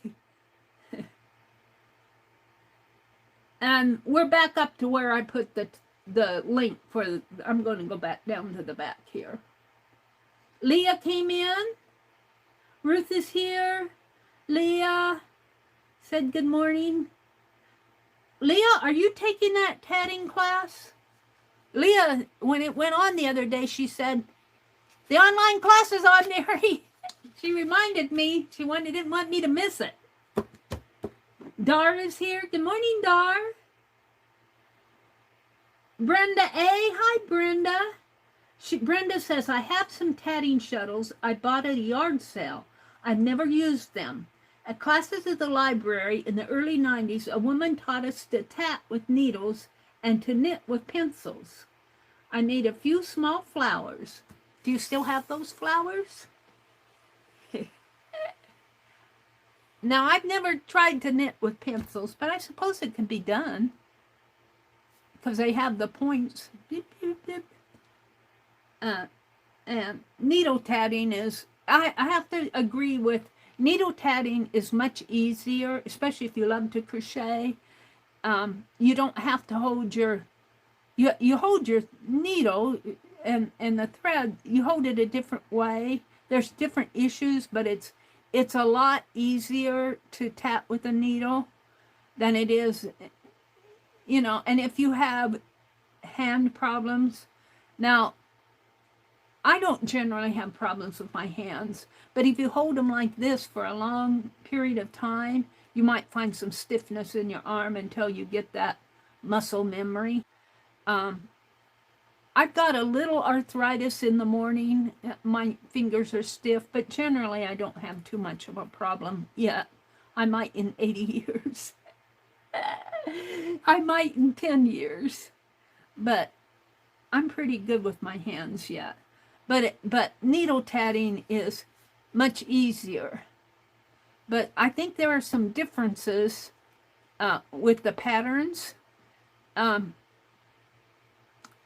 You might be able to do some things with the shuttle that you can't do with the needle, and that you can do with the needle that you can't do with the shuttle. I haven't hit those specifically yet because I'm just learning how to shuttle tat. I'm just if I get one thing out of this class, I want to learn how to shuttle tat. And I want to learn how to make nice double stitches and nice rings and pull the ring closed. If I get that out of this class, it'll be worth it to me. Because I've never really shuttle tatted before. I've always needle tatted. I'm more comfortable with the needle tatting. And the advantage to taking this class is the teacher's opposite. She knows how to needle tat, but she's really into the shuttle tatting. So she's got a good background to teach you shuttle tatting. All right, let me go down to the bottom. Mitzi! Hi, Mitzi. Good morning. It's good to see you. Teresa's here. Brenda A. says, I don't have the flowers. The woman teaching us to knit with pencils had sharpened them and paint the shaved wood and graphite tip with nail polish. Oh, well, isn't that interesting? So she made her knitting needles out of pencils. How cool. And then she sharpened them sharp and then painted with nail polish. She painted the lead so that it wouldn't rub up on your yarn. That's a great idea. Mitzi said, I have lots of shuttles. I could send her one. I ordered some shuttles on Amazon, Mitzi. You're so sweet. I ordered a Handy Hands shuttle and then one called Aerolite or something like that. I can't remember. They have different names for them. So, and then I'm going to order some of those basic, you can get them, you know, like 6 or 7, 8 or 10 plastic shuttles. So I can just have them around if I want to experiment with something. I don't want to have to take, if I want the thread, I don't have to, you know, pull it all up, take my shuttle off and everything. So I'm getting me a nice little, and there's a link there. Mitzi, you give me the impression that you are a tatter. Are you a tatter? If you have lots of shuttles, you must be a tatter. Well, what I'm going to do, I have this black paper, and I'm deciding which book I want to use. If I use this book, I'm either going to have to fold my paper in half and, you know, there's plenty of room. There'd be plenty of room on each side, and I'm not really happy with that because, you know, even I have about 2-inch space in there, and I like to have tabs and all that, or I'd have to bind it this way and cut my paper down if I use this book. If I go to the other book, and this is probably about the size of books that I want, if I go to this other book, I'd probably have to, and I wouldn't have as much space around there. I'd have space for tabs, and I can even put lace around here if I wanted, if I was working on my trim. So I'm going to think I'll go to this book. Let me move this off. What I want to do is I want to break the spine here. I have to have a much bigger spine. I have to have a much bigger spine. I probably won't get... I'm going to break down the book first, because I want to be able to put all those... I had those envelopes. I want to put all my little studies out here, like I had 10 rings, and I had about 8 double stitches for my homework. And then I have that little book of notes. I put it behind me.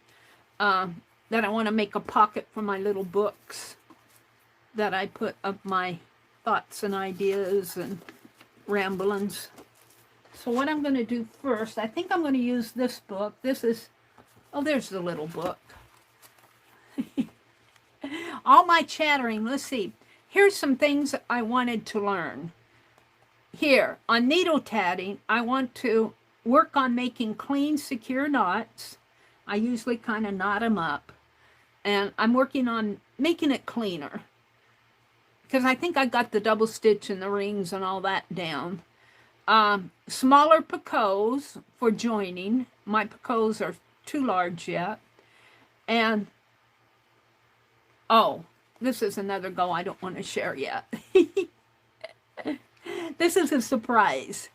But the other thing I need to jot down here is when I go from a ring to a chain, you know, I need to get rid of, sometimes I twist the little threads in there, and I want to make it neater in there. I'm going to write that, but that'll probably happen here too.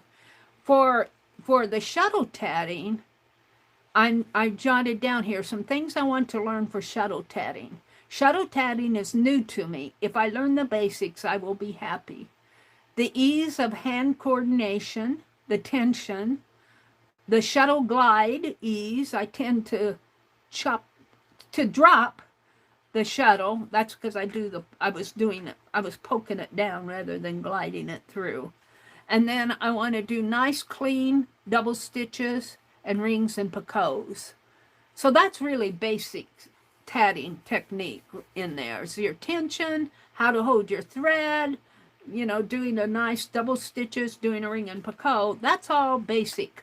And if I get the basics of shuttle tatting out of this class, I'll be happy. And I got some little ideas that I think of while I'm tatting. I'm not ready to share yet because it's a secret. Let's break this spine. Do I want to keep the fly page? I think I do. So we're going to break it here. This says U.S. Camera, 1943. And I think I got this book because of all the wonderful black and white images. Look at these black and white images. Of course, 1940s was World War II, so you're going to see a lot of war stuff. But not entirely war. That's a cattle drive. Did I tell you guys that my grandpa was a cowboy? They called him a cowboy. He wasn't a cowboy like you see him in the shoot-em-ups, but he went on cattle drives between Oklahoma and probably up north. My grandpa was a cowboy, and he did the cattle drives in the, well, my dad was born in 1912, so probably when my grandpa was a younger man. But we have my brother has this photo. We got a big oval. I have a picture of it somewhere. I should show that to you again. I've shown it before. You know how in the olden days they'd have these big oval pictures, and I mean huge, 2 feet by 18 inches or so, and they're an oval, and I put them in a beautiful oval frame. And I got my grandmother on my dad's side and my grandfather. Well, the story goes is that he was cleaning his gun and it went off. And he shot his picture right in the forehead. So he kind of shot himself in the forehead. And my brother has that picture of them with the gun hole through it. Kind of a family legend story. And they scanned that for me when my brother's significant other was alive. She scanned that picture and sent it to me when I was still up in Wisconsin, and I have that around here. It's one of my favorite pictures. Is my dad. I did not know my dad's dad. He died when I was a young girl, so I never really knew him. I kind of knew my dad's mother. My middle name is named after her, Leona. She wanted my mom to name me after her, so my mom had other ideas and named my middle name after her. But look at all these wonderful black and white. Look at that. Isn't that wonderful? I got these to sketch from. Beautiful black. Look at these angels. They're angels on a, what is this? New Mexican angels. For the past few years, the town of Madrid, New Mexico, has created Christmas displays consisting of thousands of lights and huge props. These are Christmas displays. The 3 angels were one of the displays on top of one of the small mountains. This is a small mountain in New Mexico, Madrid, New Mexico. This little book was published in, wait a minute, let me get this off here. What's this? This is the Santa Claus I need to send to Sharon Lombard. This book, I'm going to disassemble this book, but this is what happens when I get out a book to alter. Penelope, you're going over here too. This is what happens. I read it. This book was published in 1942. So the war started in 1941. But it's not only war, but you'll see a lot of, this is the picture we were on. Walter Rosenblum resignation. This is a picture of a patient at the Israel Zion Hospital. Well, that's not Walter Rosenblum. It was made for the Federation for the Support of the Jewish Philanthropies. It is one of a series showing the daily life at the hospital. Here, I was on the Madrid, New Mexico Angels. This was taken by John Candelario, has been interested in photography for only 3 years, but is a most ardent amateur. A 3 1/4 by 4 1/4 speed graphic was used with the lens opening at f32 to gain depth in the lower half of the picture and sharpness throughout. Red filter to obtain the contrast between the sky and the angels. So, photography tricks to get this picture. The exposure was at 1/5 of a second. Camera on a tripod with isopan film. Beautiful angels. So they're mounted, their Christmas decorations are mounted on these poles, and it looks like lights, so they're probably lit up at night. How cool is that? All these wonderful black and white pictures. This is why I bought this book.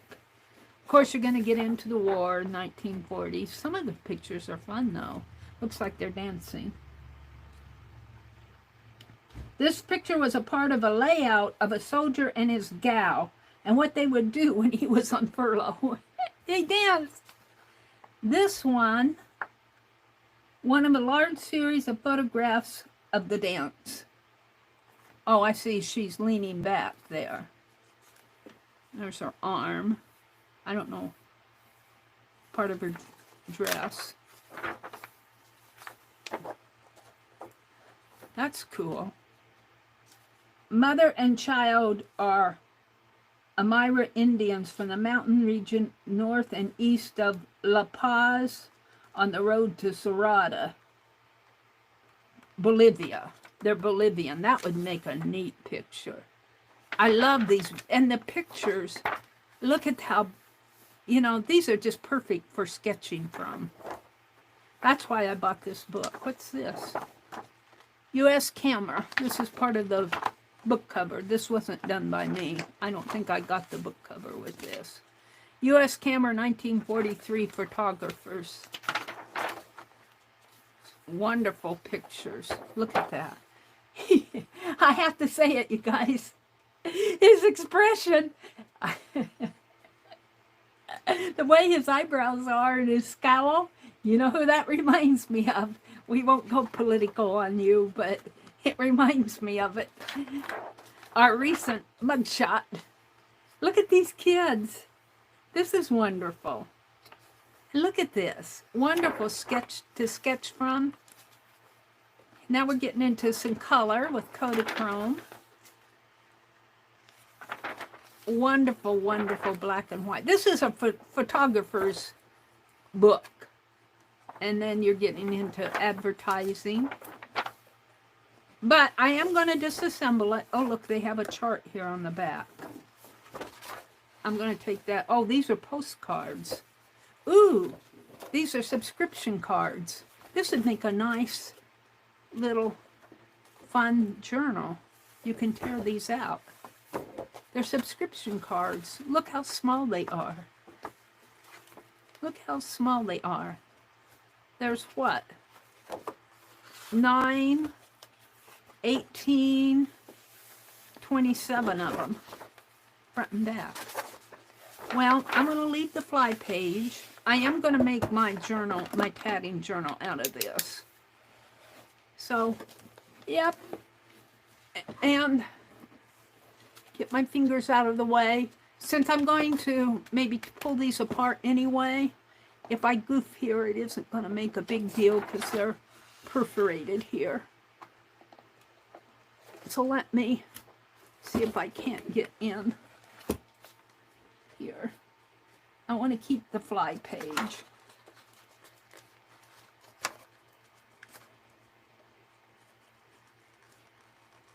If I can, I might have to tape it back in.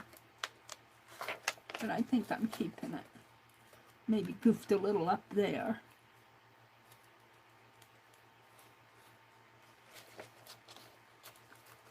If I get it started here, then it finds its way.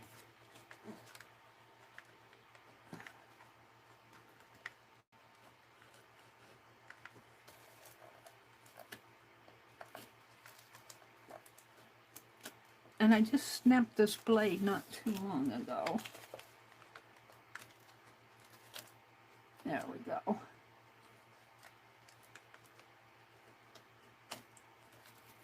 There we go. It's right in here. And I probably have goofed it a little here, but that can be mended.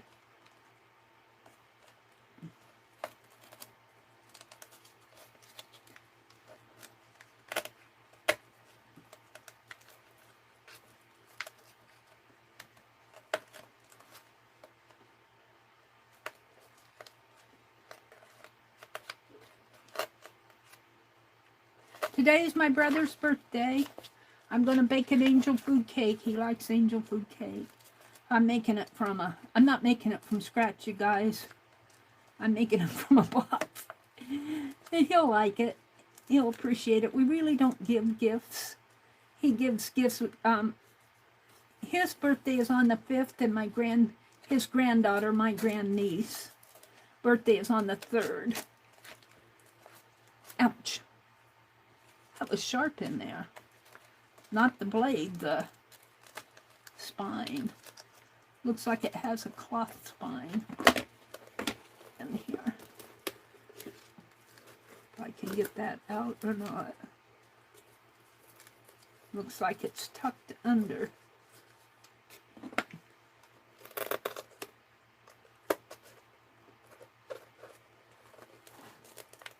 Once you get one, you get it going, you get one side done, the other side comes out pretty easy. And I'll mend, this is not too bad over here.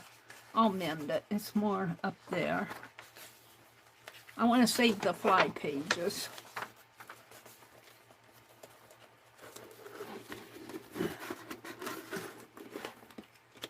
Get my knife back in there.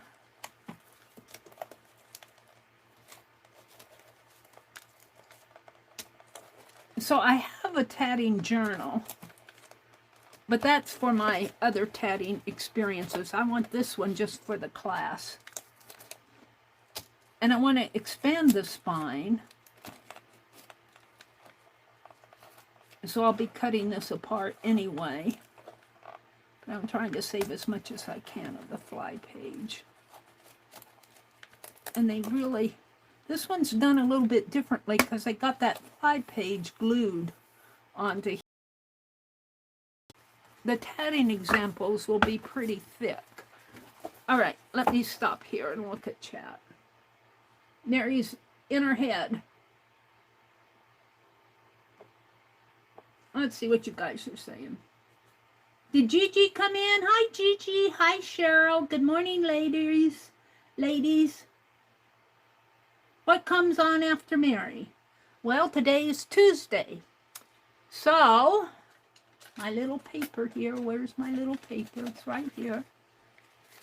I know that Kathy and Kathy Berg and Colleen, one of their channels, I think it's Kathy Berg's channel. Kimberly would know. They come on at 9. Calico Kate comes on. Well, we got a phone call here. My brother went off. I'm just going to let it ring. I hate when he does this stuff. Chris, let's see, Chaz, Kelly. Tuesday night, Kelly has been coming on Tuesday evening at 9 p.m. and doing a stitch tutorial. It's not right after me, that's just 9 o'clock at night. Stacy Catitude comes on at 10 a.m. Eastern every day, so she'll be on today. Kathy Arbor comes on Tuesday a.m. Eastern Standard Time, so look for her, Kathy Arbor. And I think that's it. And of course, always, Beth Schuler tonight. I don't have Lisa and Tanya down, but I think they've been coming on their schedule back on Tuesdays and Thursdays. Lisa, My Eclectic Life, and Tanya McGuire.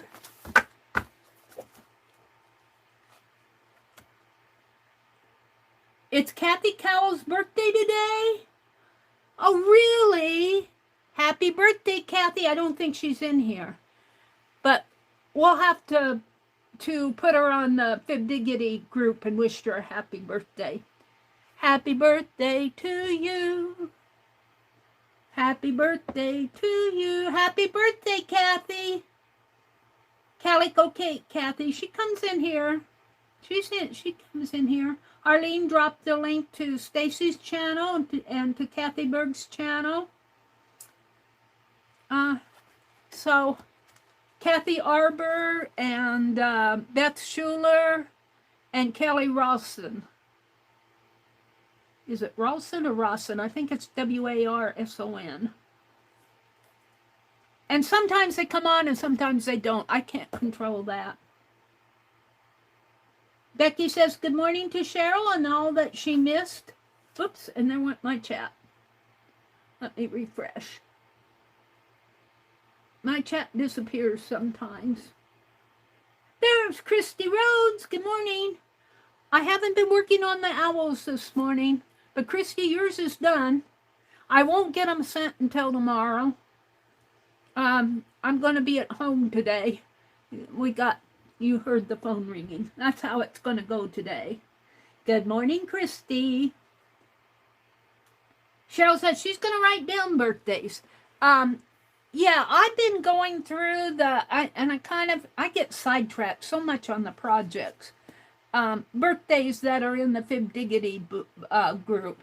Most of the birthdays that I get are ones that pop up on Facebook, you know, the birthday app. But I noticed my own birthday app isn't. I think it was Lori who first mentioned my birthday, but my own birthday doesn't come up on the birthday app.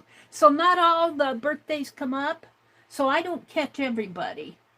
But if you give Arlene your birthday, your month, and you don't have to give the year. If you give the month, that's really enough. But most of us give the month and year. And when you put in your address information on Fib Diggity, then we can catch your birthday and kind of get a birthday list going.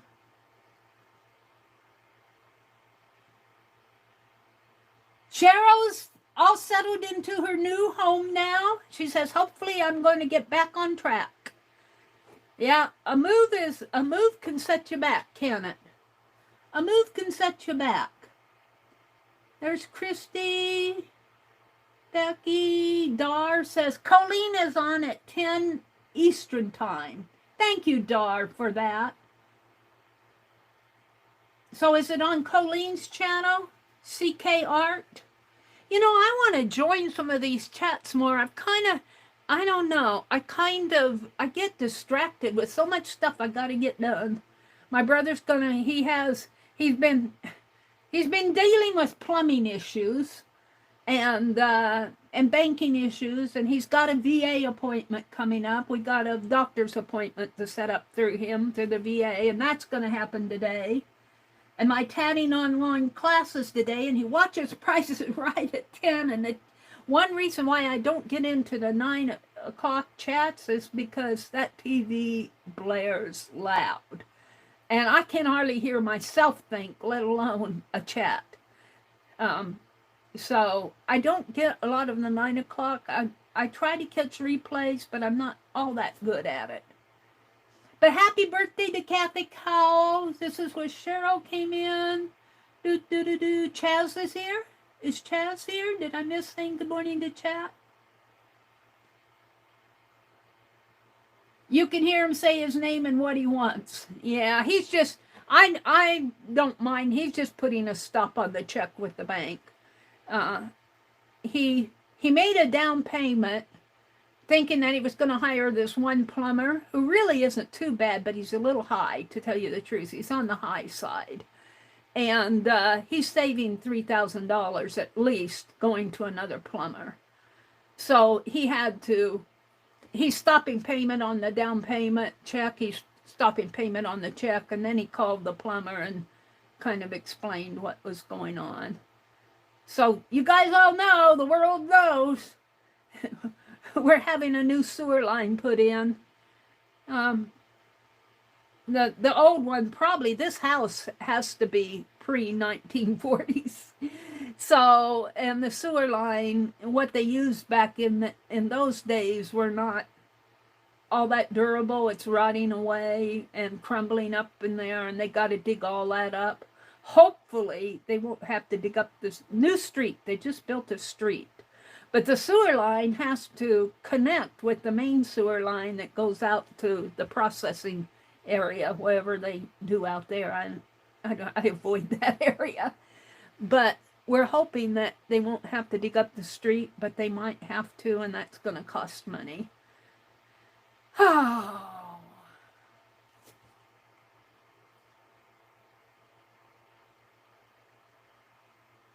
Yeah, it's not too much of a problem. He's done.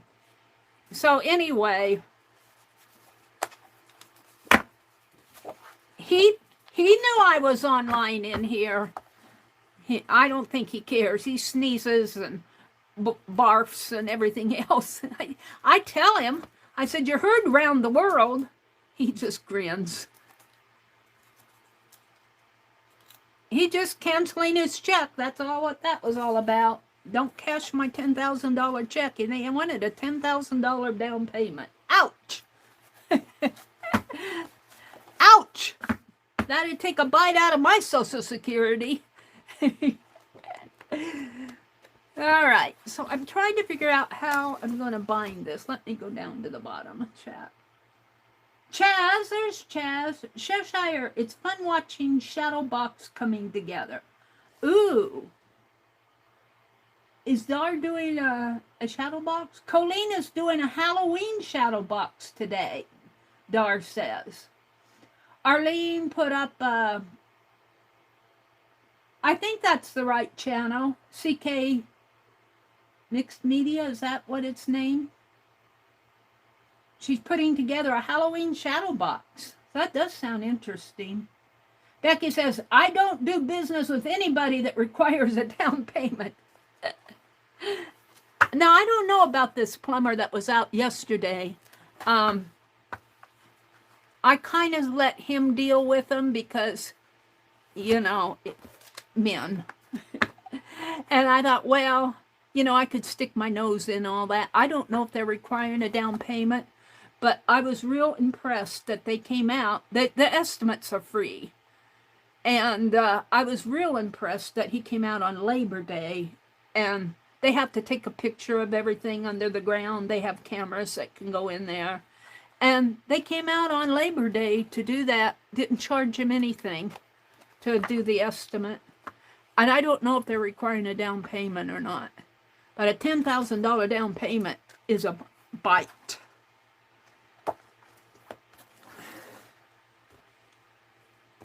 I want some space in between these. And now when you fold your pages, you get a natural space. If I do these single, I could do them in signatures and have space in between the signatures and just bind each signature. But I'm thinking about making some little folds in here, some accordion style. And I could do that if I did them in signatures. So there are 30 of these. If I put 6 pages in a signature, that would be 5 signatures. 1, 2, 3, 4, 5. And if I made a little, what do they call those, concertinas? And if I did those in signatures, that would give me space in between the pages. I'm going to do the binding of these before I do my spine. I'm not going to do the spine this morning. I just cut it apart. So let's try one. Let's see, it is 8:40. Maybe I can do one signature here.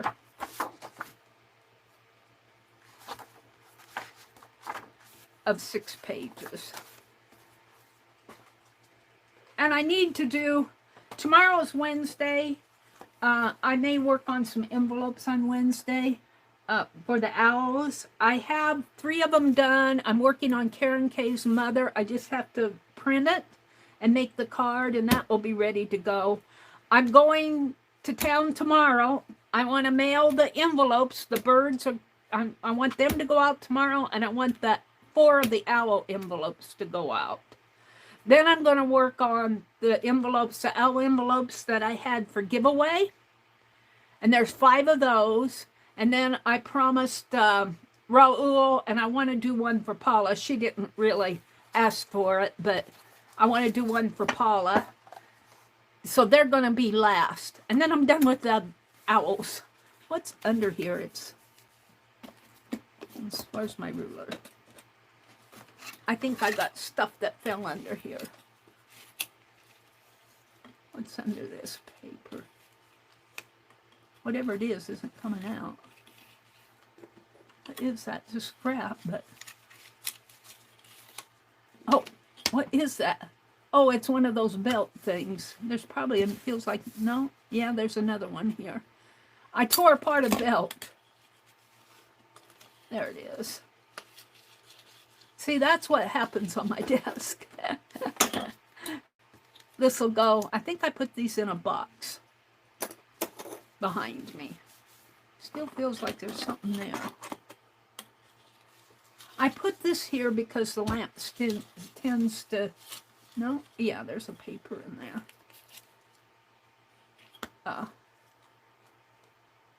And a fabric. I think that's it. No, there's something else there. And this tape is coming off. No, I guess, oh no, there's some papers. Scrap, ephemera papers. Piece of fabric.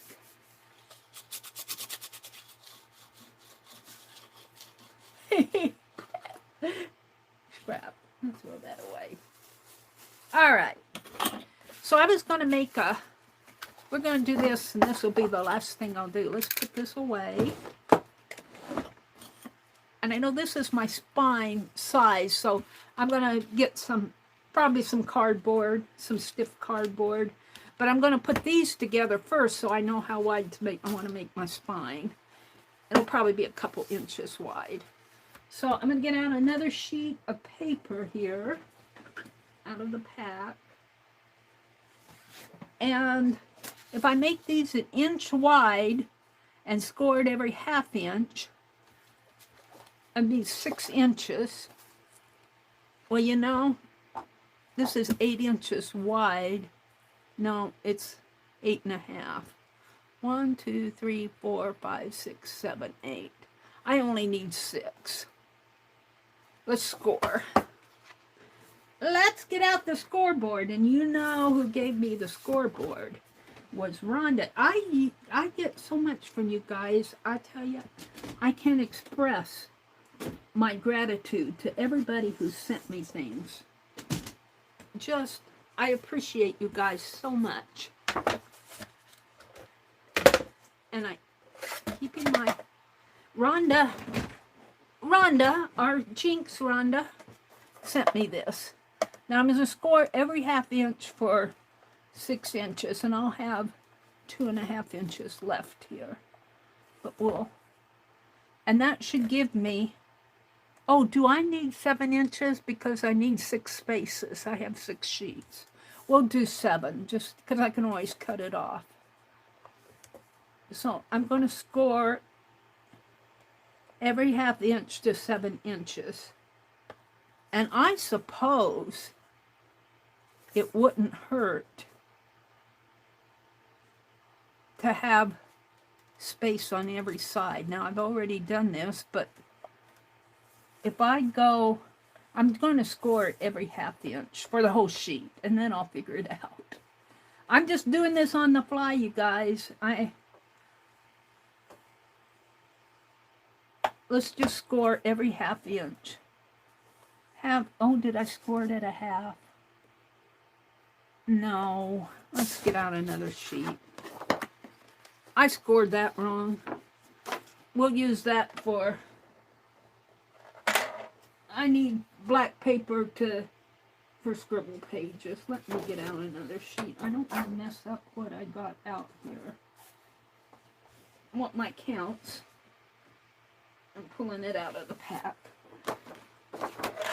Meri Abrams. Not concentrating what you're doing. Here's a half inch here. A half inch right there. It's hard to see.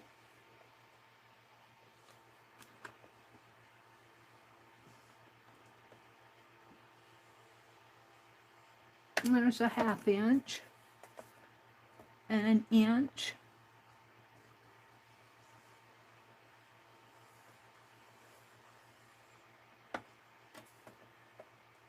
And an inch and a half. Thank you, Rhonda, for the scoreboard. Bless her heart. Bless her heart. I use what you guys send me. I don't use it all at once, but I do use what you guys send me. She also sent me a glass tabletop top, and it's down there below. I tend to use this one, the Tim Holtz one, but that glass one will come in handy. All right. A 1/2 inch there. Is that right? Yeah.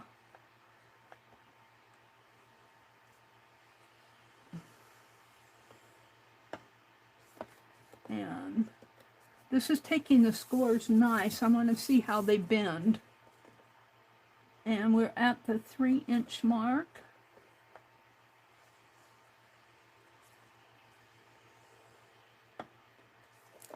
And the 3.5.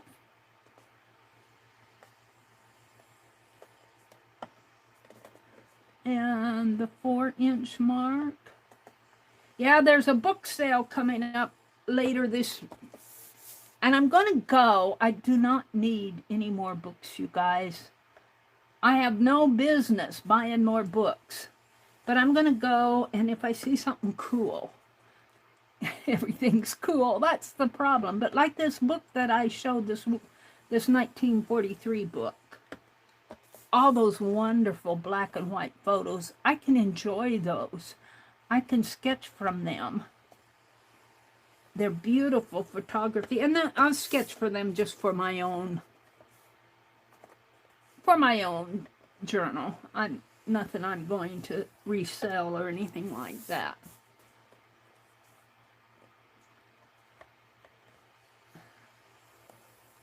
We're going to see how this works. I don't do concertinas a lot, so I'm a little bit unexperienced. My experience with doing this is not the best, so I might make some mistakes. But so far, so good. Well, I made one mistake. I put it up there, but I'll use that paper. All right. So there are my scores. Let's put this away before I lose things. Put my scoring tool back in and put this down below. And now we want to fold. And I put the scoring tool away. I have another one. What did I do with it? I might have to get it out again. I might have put it in that box. Let me get my scoring tool off of this.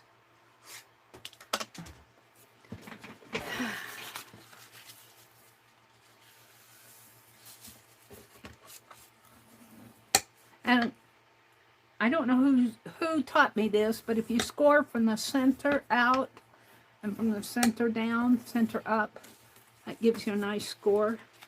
Somebody said that. I didn't learn it on my own. And this is going to take me just a little. I need to watch my time. I got 10 minutes.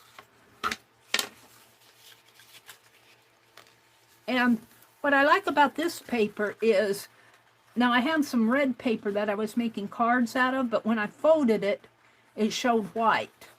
It was just white on the center. This is black all the way through, and I appreciate that. And the reason I'm doing it concertina style is that I want space in my signatures, because I'm going to be putting tatting in there, and I want my pages to have some space and a little white scrap in there.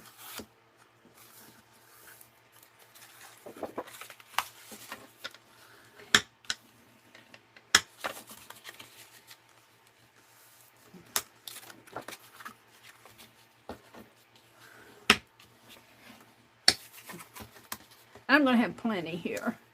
I'll have to cut some off.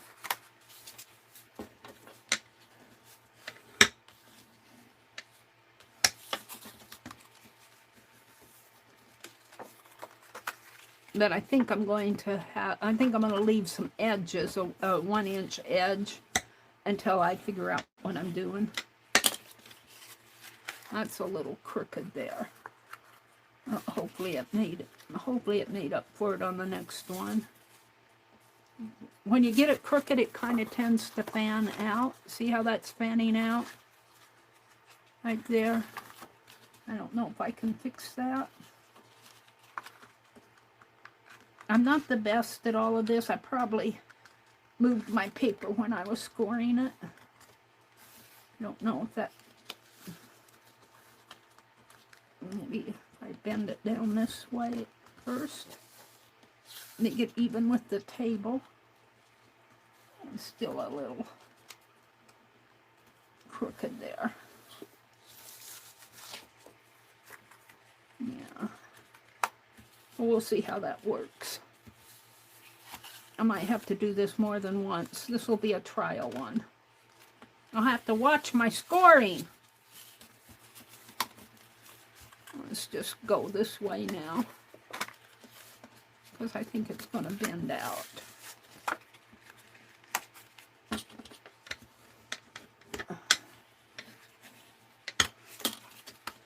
If you get nice even scores, you'll have a nice even spine. This may work. I just got a few more here. There's a little white showing in there. I don't know, maybe that's not on the fold though. I don't know what that is. I picked that up from this desktop. Doesn't matter, it's going to be covered up anyway.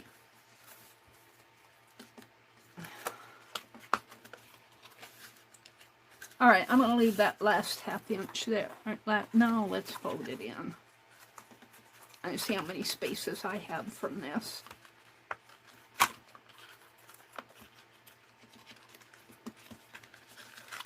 This is the Astro Bright paper that I got at Walmart. Walmart sells Astro Bright. Let me show you here. Did I take it off the... I still have the label. No. Yeah, Astro Bright. ASTROBRIGHTS. You can get this at Walmart. I like it because on the black at least, it doesn't show the white core of the paper. Now I only need 6.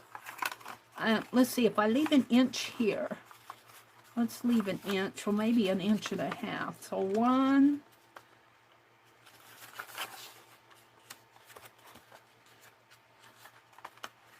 now do I want to go in here too?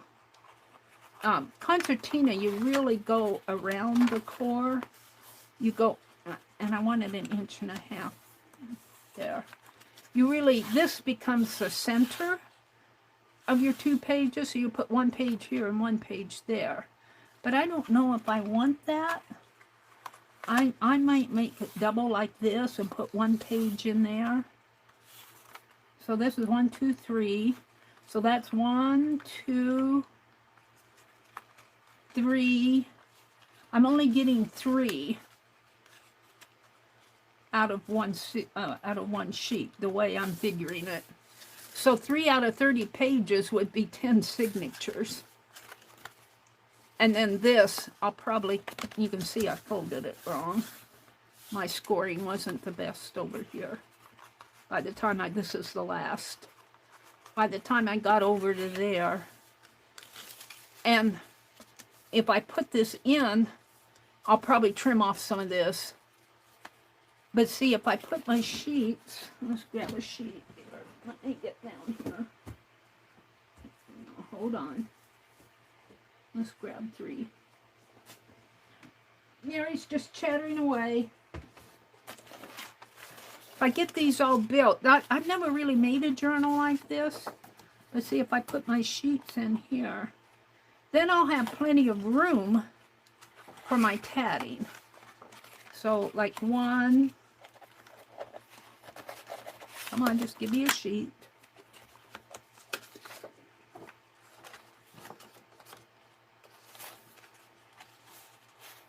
2. And 3. Now see, if I was doing this where I folded the paper, where's that one? No, it fell off. Here, we'll use this as an example. If I folded my paper in half, like this, then I could put it around, which is what I think they traditionally do, is fold it in half and put it on the accordion style like so. Now I can't get it in there, but come on, get in there. Like that. So you can do it that way too, but I kind of like it this way.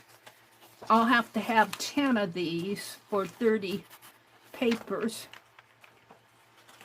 But I'm kind of okay with that. And I'll probably cut these down just a little and then overlap them. And I'll build all of this. I'll build all of this before I make the spine. I want this pretty thick. I want it pretty thick because I want room for the tatting. Well, I'll have to put tape on here. What time is it? I got 3 minutes. Let me just put this. I want to thank you guys for coming. Bless your heart for spending a Tuesday morning with me. Is this a good sheet? So like that is 3. Get in there. Right in here. So I'll have to pay attention to my scoring. Where is it? Right here. I've got a little extra on the side here. I'll cut that off. I got this much extra and I only want 1 inch. So I'll cut off 1.5 inches, I think. Or maybe 1 inch. Let me hold on to this. So see, it'll look like this. And that'll give me space in here between these. And I have to tape it all in there. I'm hoping that my double-sided tape will hold it. I could glue it maybe with the fine. Hopefully the glue would work too, I think. Or I could do it in here. I could do it on this side. 1, 2, and 3. Doesn't matter which side I do it on, I guess. So there we are. So, Kathy Arbor, and I don't know if Calico Kate, they're saying it's her birthday today, so wish Calico Kate her birthday. If you see her online any place, go to her Facebook page if you're on Facebook. Drop her or a messenger, drop her a happy birthday. I'm going to put a happy birthday in Fibdiggity. So happy birthday, Calico Kate. Kathy and Colleen are on. And Colleen is doing a shadow box, they're saying. They're loving her shadow box. Hi, Joyce. Roseanne. Hi, Roseanne. Good morning, Del Lobo. Good morning, ladies. Thank you all, Christy. What if you stapled them in? I could staple them in, but that would be a lot of stapling. Because I've got 30 pages. So if I put in 3 staples, that would be 90 staples. I think I'm just going to try to glue them in. I don't think I'll use double-sided tape because I think it would tend to pull. I think I'll just use that fine art glitter glue. Just run some glue on the sides here and put it in and hold it down. It dries fast.